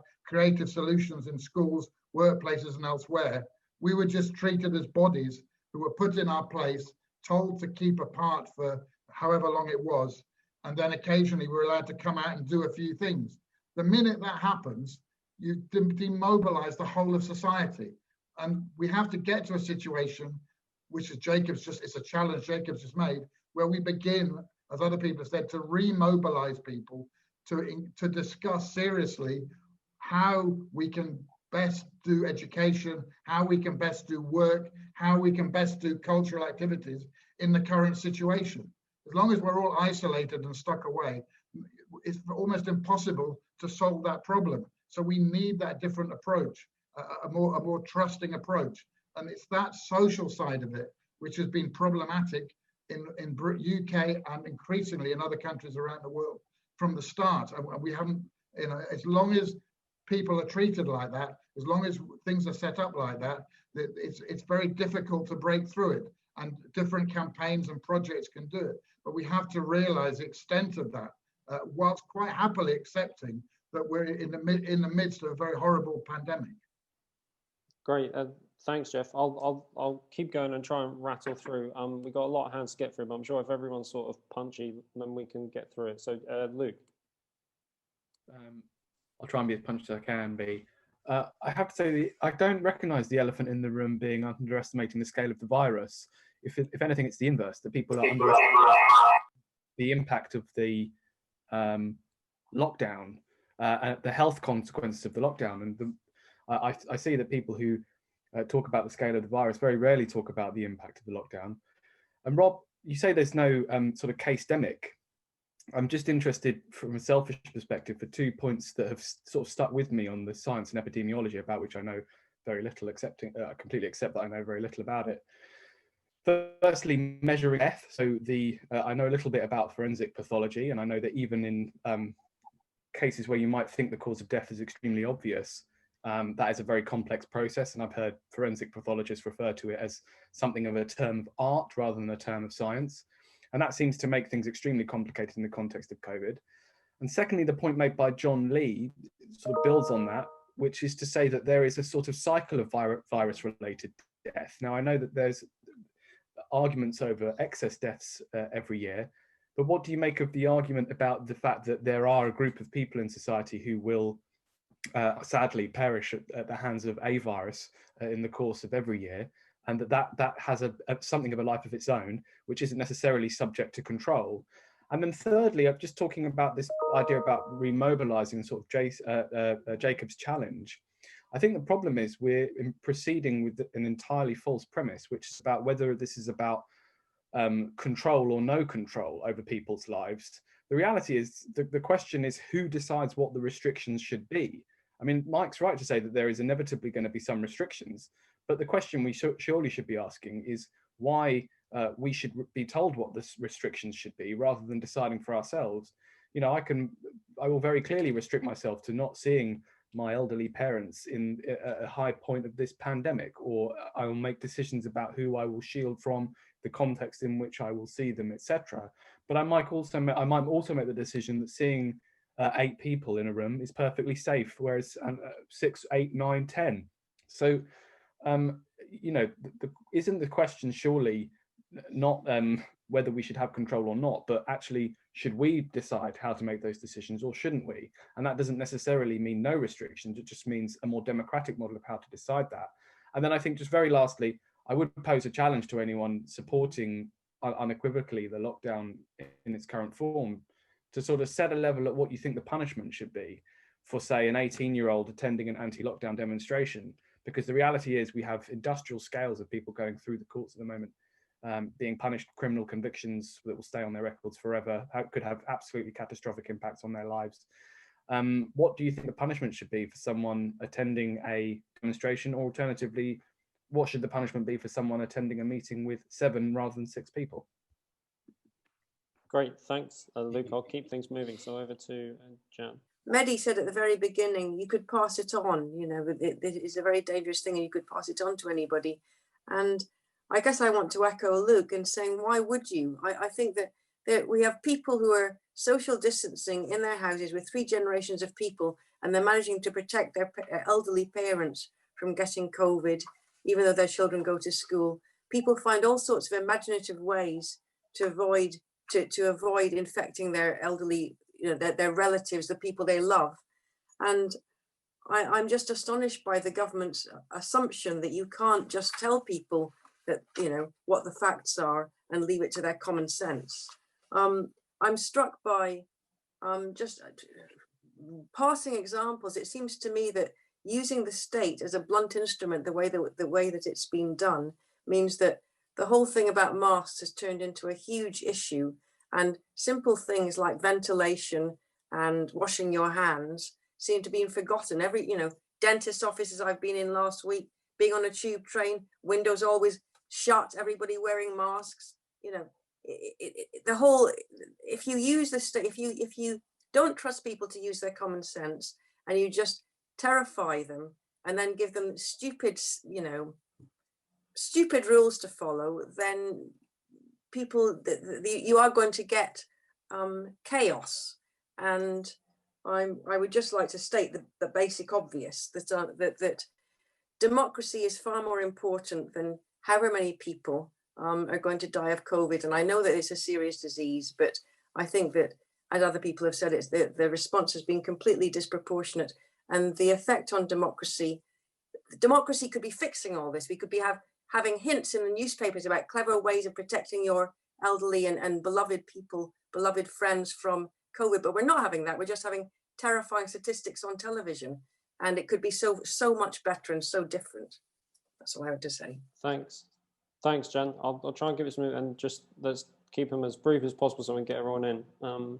So, Rosie.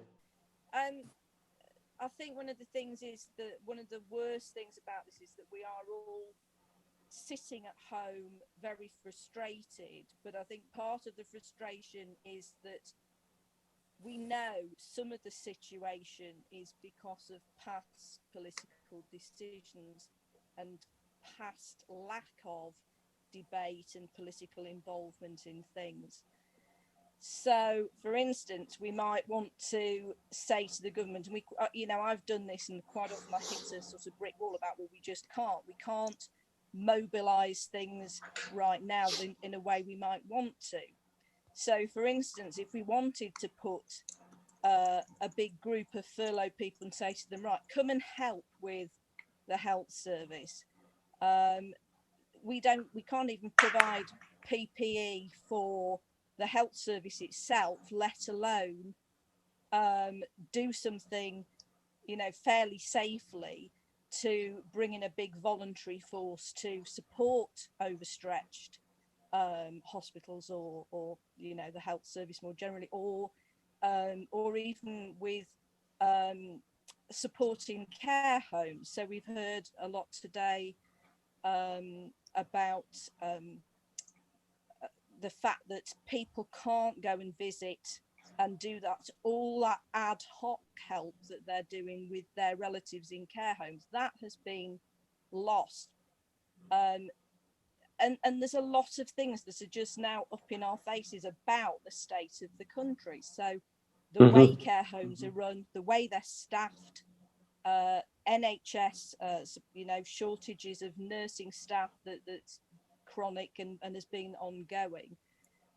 And it just strikes me that anywhere we try to look at a different way of organising things now, we've got such a long time scale really to do it and to make it better, that it's not something we can do immediately.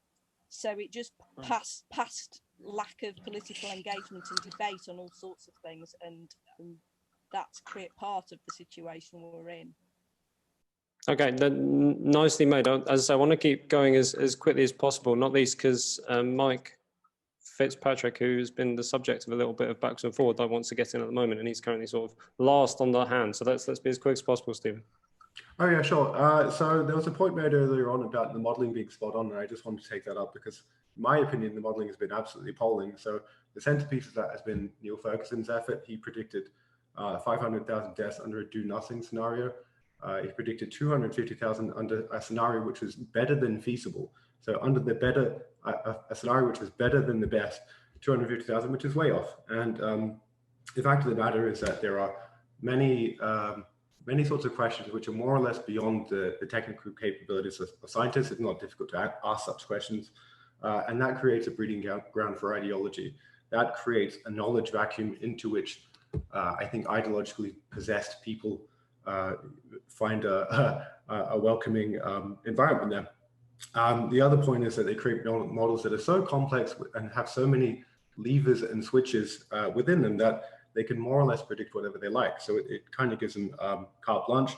It also insulates them from criticism, right? Because these models are so complex that it takes an uncommon grasp of mathematics, of computer science. It takes many, many hours of study of these things to actually get to grips with them. It completely insulates them from criticism from lay people. What I fear has happened in our case is that the tone has been set by Neil Ferguson initially, and then groupthink and policy inertia have more or less taken over. I fear that there is now a tremendous social cost of coming out against any lockdown measures or restrictions. And I worry that we are spending a quantity of resources in this that's truly morally repugnant. And I mean that with the full force of my words there, truly morally repugnant, because when you think of the opportunity cost of what we could have done with those resources, we could have achieved so much more. Okay, great. Stephen, can we leave it there? That was a great contribution. Thanks so much. I just want to keep it moving. Over to Nico. Yeah, just I want to quickly reinforce Josephine and Rob and Jan's comment about being creative. This isn't a zero-sum game. We can do some things better and win on both fronts. I wanted to take up two things Mike Fitzpatrick said. He said your individual choice means someone else has to carry the burden of mortality or is likely to.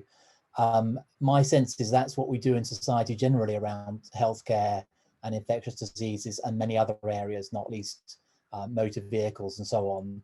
I'm not sure why that shouldn't be the case with COVID. Obviously, we want people to be responsible, and I think some of the points made by Jan and others allude to the fact that if you trust people more, I think Alan said this too, they will tend to step up to that.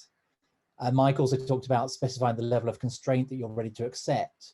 And yes, I do think we shouldn't be idealistic about this, but people who advocate lockdowns and so on very rarely say what level of health, societal and economic impact they're prepared to accept, let alone try and calculate that. Whereas in healthcare, we do actually calculate those things, which is why certain parts of the country don't have access to certain treatments and so on, why investment is made by NICE or as a result of NICE in certain sectors and not in other therapies and so on.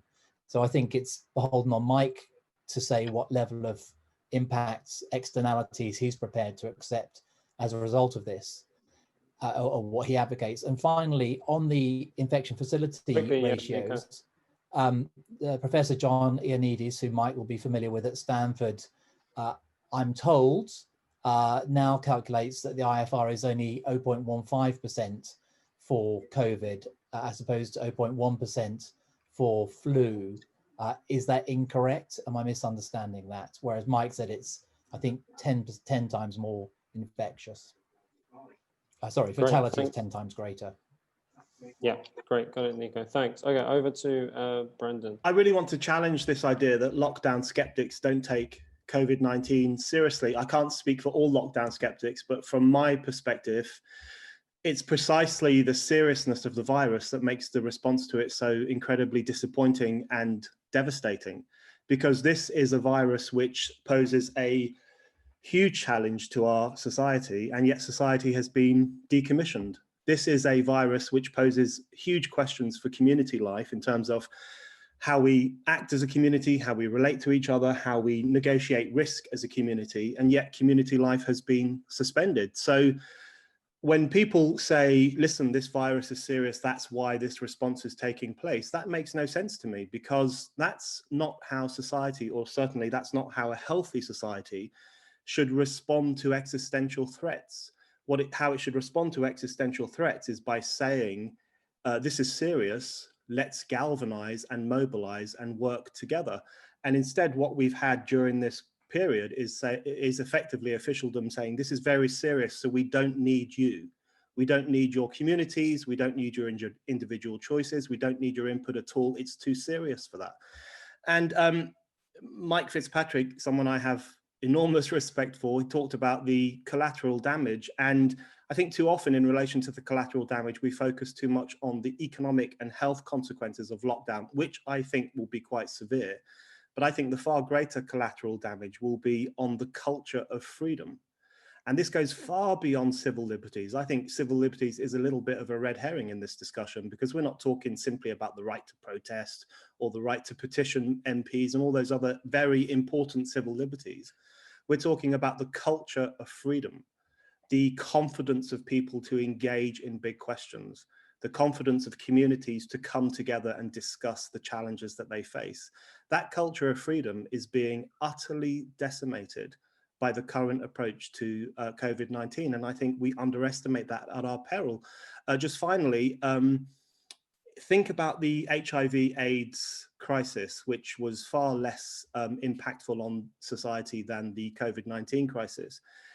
That crisis gave rise to an extraordinary impact on human engagement and community life through the cult of safe sex, the alienation of people from each other, a culture of distrust, a culture of suspicion, which ran through and still runs through society and the education system now, 30, 40 years later. The consequences of how we're dealing with COVID-19, I think, will be even more severe in terms of the decommissioning of democratic life and the suspension of people's input in how their lives and how their communities are organized. That is going to be the long-term consequence of what we're doing. And I think that will be more devastating than the virus itself. Great, thanks for that, Brendan, very helpful. To the panel, I will try and get the last of the hands that are up here, and then we'll bring you in for some summation. So I hope that's all right.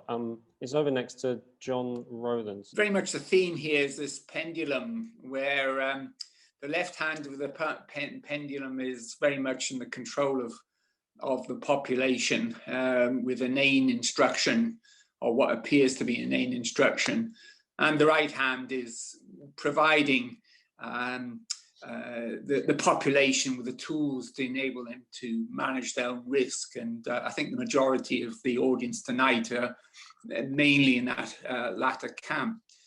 Now, on the left-hand side of the pendulum, we have supposedly informed by science which doesn't seem to be dreadfully transparent, patchy, let's say.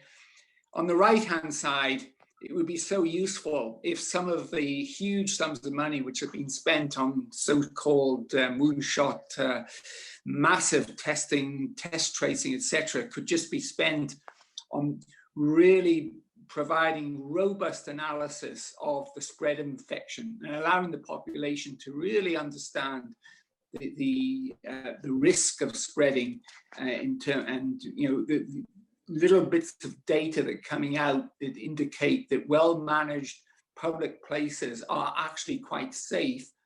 Let's make this evident, and let's make evident where the spread of infection is really happening, and inform the population so they can take control of their own lives. Okay, thank you. Thanks a lot for that, John. I'll come straight over to Phil Mullen. Thanks, Jacob. Thanks for great discussion. We're getting on to almost a year since this catastrophe began, and what strikes me is that there are some things which are just as confusing and unclear as when it started, and there are other things, though, which are incredibly clear.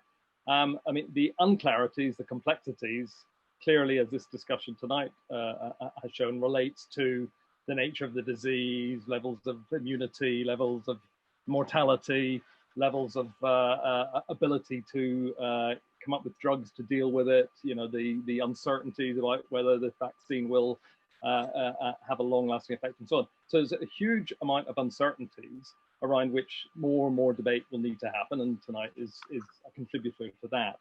But there are also, I think, things which we can be very, very clear about. And I think the people who've been stressing the impact on democracy are those which I'm most sympathetic to tonight, because I think that is the thing which there should be no question of balance about. I mean, I can understand there are things to balance between, what policy measures to take, what civil liberties to accept a temporary infringement of. But on the question of the erosion of democratic rights and the further erosion which we've seen in Britain over the last, 7 months, that is something which there should be no balance about. There's nothing to which have a debate about. This is what Brendan called the decommissioning of people has been taken to a further extreme, and it's the type of governance which I think we should be focusing on most. The way in which policy decisions have been made, which have been made on a question of ignoring people, ignoring in many cases Parliament, and deferring to the science, deferring to the models, deferring to the experts as to what to do.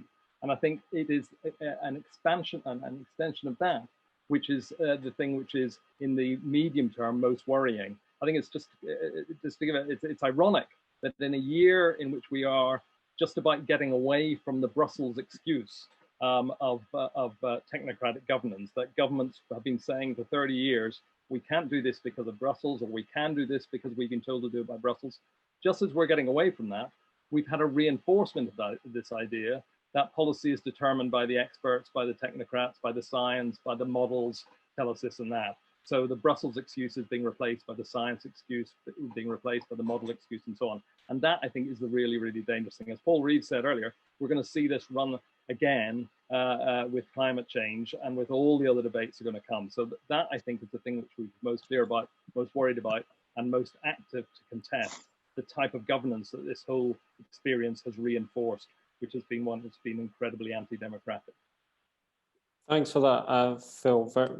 Very punchily put. I'll come back to Mike Fitzpatrick, who's sort of, as we all can see, turned into a bit of a locus of some of the discussion tonight. But anyway, Mike, you probably want to respond to some of that. Yes, I think there's a real danger here of catastrophizing about the lockdown. You know, rather on the one hand minimising the problem of COVID and catastrophizing about the lockdown. And we hear these speculations about the vast number of lockdown deaths going to be caused by cancer and other diseases, the devastating effect on education and children's mental health and all that. And in Brendan's terms, the destruction of civil liberties and indeed of reason itself seems to me considerably over the top. There's no reason why measures of quarantine and social distancing, which are the only measures that can control this particular infectious disease, should have these catastrophic effects. I completely agree the whole thing's been badly managed in all sorts of ways that everybody touched upon, and there's lots of ways it can be much better managed. But I don't think there's any necessity to regard the introduction of, as I say, relatively simple measures to control an infectious disease seem to need to be interpreted in such catastrophic terms. There's a loss of democratic control, absolutely. That is, as we know, far from confined to the issue of COVID. It's a pervasive problem of contemporary society. That we've got a zombie political parties which historically would provide some sort of mediation between the people and the state in terms of the debates and discussions of particular political issues, and could provide forums in which these sort of measures could. That doesn't exist. We see the very token of democracy in local government is the figure of Andy Burnham, the mayor of Manchester. Is a sort of scintilla of democracy that provides some sort of local resistance, and even if it's narrowly restricted to quibbling over the compensation for the measures that are introduced. So and the great symbol of the democratic deficit is the abdication of Parliament through all this, and the fact it basically has suspended itself for the duration. So the whole framework within which democratic control and democratic discussion could take place has been evacuated. That is unquestionably a very major problem, which has been thrown up by the COVID thing and predates it and is much wider than it. I would distinguish between that issue and actually the issue of scientific debate and controversy, and the issue of transparency, which a number of people have alluded to. I've been very struck by the quality of the scientific debate in this controversy, very much compared with previous issues. If you go back to the days of AIDS and HIV and mad cows, it took ages for any response for dispute of expert positions, controversies between different experts. They were very resistant to any kind of public discussion. If you look at the forums that have, one of the great contributions of social media, even in Twitter, there's a challenging of scientific positions at a very early stage. If you look at things that various, Jenny mentioned Hennigan and Jefferson in The Spectator. I would have more patience with them if they'd respond to the criticism that are made of their positions. But at least there are forums in which these controversies have been well and truly aired. The Barrington Declaration has been made, everybody's read it. The John Snow people have made their positions. We've got SAGE, we've got Independent SAGE. The SAGE itself is remarkably transparent. I've never known an area of scientific discussion take place in the way that SAGE have. They even disclosed the membership after some reluctance. Now all the papers are in the public realm. It's a quality of scientific debate in this issue that I've never seen in any other issues. If I could be forgiven for making one final point, one area in which the democratic debate has been somewhat constrained, I might say, is in this Academy of Ideas tonight, having a platform of 3 people who are on the, not to say it's binary, but on the skeptical side of the controversy. I agree that unfortunately Frankie couldn't be with us, but even with Frankie, we don't know what Frankie would have said, but 3 out of 4 people on one side of the debate doesn't seem like a very wide democratic debate.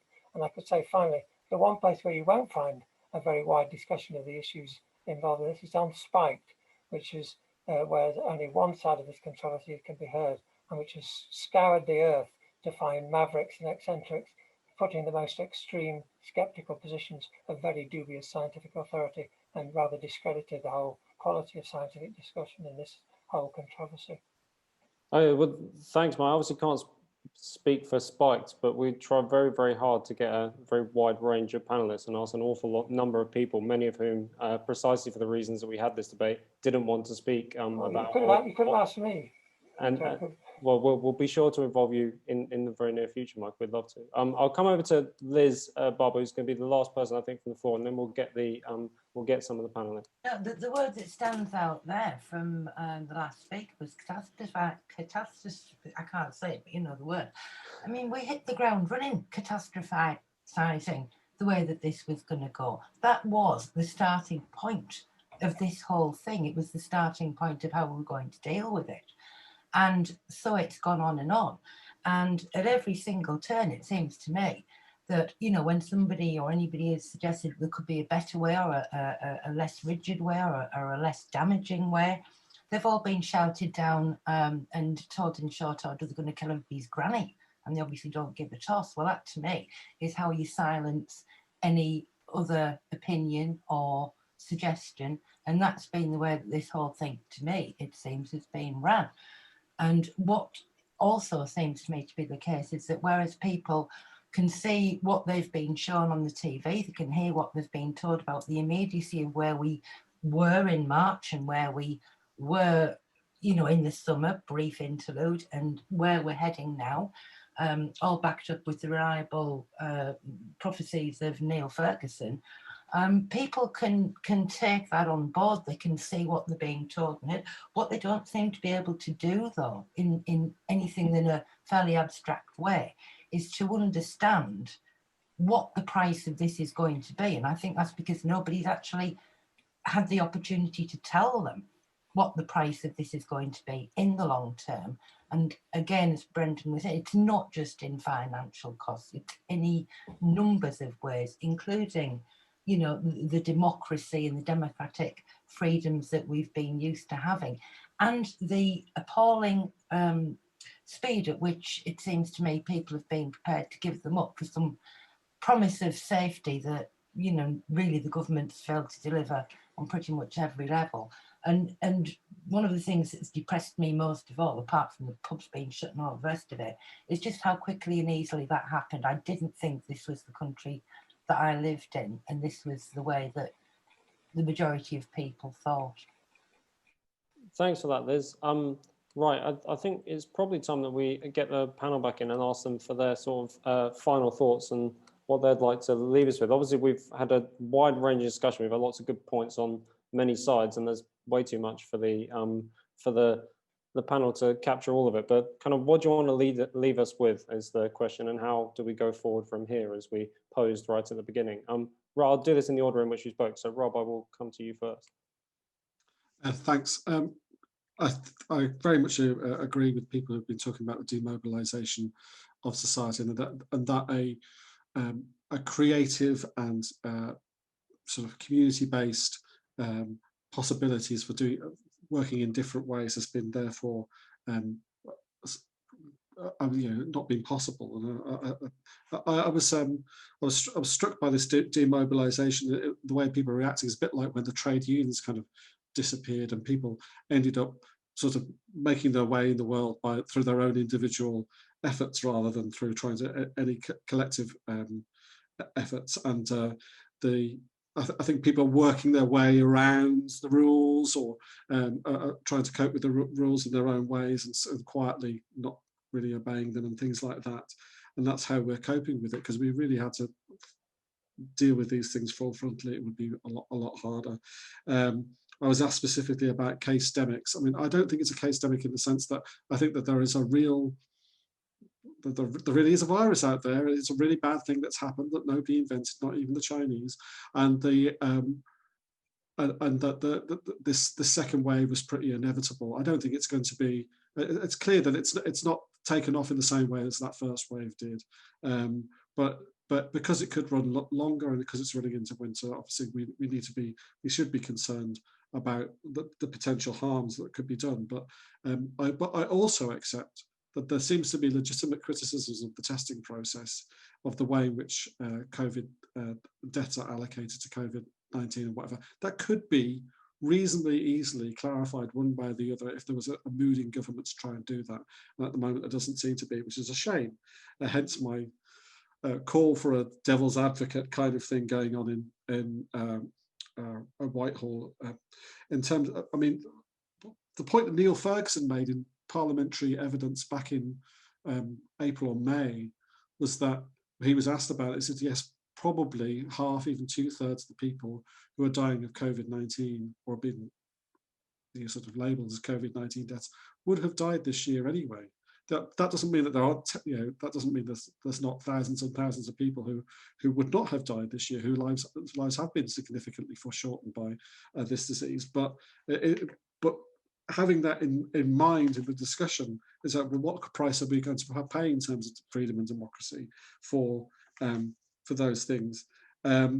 And I do really agree with Brendan that the long-term consequences of this, into establishing the idea that our freedoms can easily be given up, is very, very concerning. And I think that could be the real long-term harm of all this, quite besides the very real economic harm that's being done that will take a long time to unwind, and the harm to people's lives in so many myriad ways from the lockdowns and the restrictions. How do you count a loss of life in an equation versus the loss of somebody's life savings as their business folds and the devastating impact that has on them? We're not looking at the full picture. We're focusing on a few statistics rather than on the broader picture of what the policies are doing and how we could have smarter and more sensible policies that do not undermine our freedoms so terribly. Thanks for that, Rob, and thanks for all your contributions tonight. I'll move on to Emily.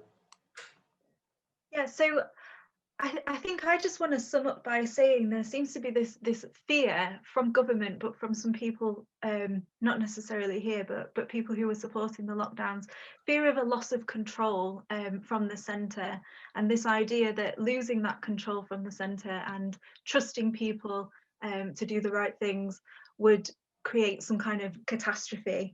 And I just wanted to note, what the consequences have been of not trusting people. The government has taken their judgment of risks and substituted that for our own individual judgment of risk. And that's led to lots of non-COVID deaths. We were told to stay at home and protect the NHS, and people have died because of that. There's the non-COVID deaths, there's the social costs, there's the economic costs, there's all of the things we've talked about. And some projections are saying, that the lockdown deaths, as they're called, may end up being higher than the COVID deaths. And so I really just want to reinforce this point that as individuals, we're much better placed to make these assessments of our own risks for ourselves and make the decisions for ourselves. That was one of the questions, who decides or who should decide? And I think it's us as individuals, and with all the creative solutions and all the rest of it that's been talked about. Thanks, Emily. A great note to end on from you. We'll finish off with Alan. Yeah, the irony of this, of course, is that if we had true hearts and minds engaged, we'd all be able to harness the potential of all of us to resolve this in a much more sensible, better way, exercising judgment, ensuring that we make decisions rationally about the collective good, and also disciplining ourselves. Everyone demonstrated a remarkable ability to do that as it happens. And in spite of the attempts to sort of shame people who went to the park and a couple of people dancing in the street, for the most part, everyone has been really remarkable. And this is the thing for the contempt of ordinary people, that I think there's an opportunity now in the same way that happened with Brexit. But this is, I would say, in just such a much bigger way, there's an opportunity to say that actually, people are decent, that we have an ability to use our smarts and our judgment and exercise that. And we need to be able to do that. It's hugely important, the public influence on society and life. A couple of little things just to think about to finish off. When the Homeland Security and 9/11 happened and everything, people said that measures would be temporary. We're still taking our trainers off at the airport. If you ask, why am I doing this? You will be put in a corner and you'll be interrogated and you'll be treated as though you've done something terribly. These measures that we're imposing that are allegedly very short-lived, that are temporary, invariably, when these measures are passed, they have a detrimental effect ongoing. They take away their idea that we can be free and tackle challenges. Why is it one or the other? It should not be one or the other. It's not detached from the same attitude as well as the collapse of authority. During the riots in Britain, they came down the streets and they said to us, you know, anecdotally, I'll share this with you, at the Vibe Bar, they said, we think you probably should shut the bar. And we were like, no, we're not going to shut the bar because some people are rioting. Actually, we're going to keep open. And if they come here, actually, maybe they'll get dealt with. Now, the point is that the authority was lost by the people who had that authority. It was given away. They didn't know what to do. And in a way, we've had an abdication of leadership again. And it's all right. We can say, well, that's been the trend for a long time, zombie politics. But then that becomes, well, what's incumbent upon us to do? What are we, the people, going to do? How are we going to relate to this current situation? And what are we going to do? And that's why I've circulated these 5 reasonable demands and why I invite people to have a look at them. They're pretty much touching on all the issues we've raised today. It's looking at what the costs are of not looking at all of the risks and all of the costs. People, you know, final point, when I got involved with hospitality and nightlife and lobbying for it, people used to caricature us and say, well, it's about making money or getting drunk or whatever. And the point about it is that it's where our streets are lit up. It's where we come into human contact. It's where people fall in love. It's where new ideas are born and we're inspired. Let's not have a mechanical one-sided idea of the economy. If we wanted to talk about political economy and society and what that meant generally, all parts of it, that's really what we're talking about when we're talking about lockdowns, when we're talking about suffocating our democratic rights and our freedoms. We're grown up, we're able to deal with really stark choices of having to deal with difficult things and disciplining ourselves, but we need the public engaged with that. We should not have that at the cost of dispensing with that. It will have massive consequences, both the financial, social and psychological and democratic for many years to come. And that's why I invite everyone to get involved in recovery. Great, thanks a lot for that, Alan. And again, a lovely note to end on and think about what we could do differently. I mean, aside from all the great points that have been made tonight and the way that this discussion has moved on, I think it really does highlight the importance of us all trying to recreate the one thing that's obviously been missing for such a long time, which is something like a genuine public sphere. We can have these discussions and people can make their points, but it's even clear from tonight, even though we've had such a good discussion, that there are plenty of people who, on both sides of the argument, who struggle to say they're convinced, everyone is convinced in some respect that it's the other side that's missing their points and no possibility of the other way around. And it's incumbent on all of us to get out there and engage with people where we can. I'm not telling you to go and break the law, but it's incumbent on us to engage in the ways that we can to make sure that there is something resembling a genuine public debate, not just on Twitter and not just on Facebook or whatever, but a genuine discussion about the way forward. We at the Academy of Ideas will keep trying to do that. As I mentioned at the beginning, we do very much need your support. So please do head to academyofideas.org.uk/donate. Donate monthly if you can. Donate the cost of a pint that you won't be having if you can't, or whatever.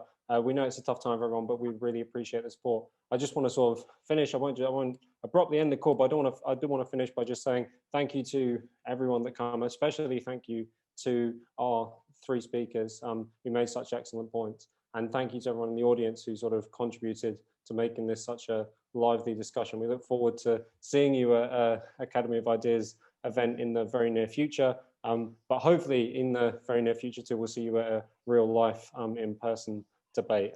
Thanks so much, guys. I'll sort of, if anyone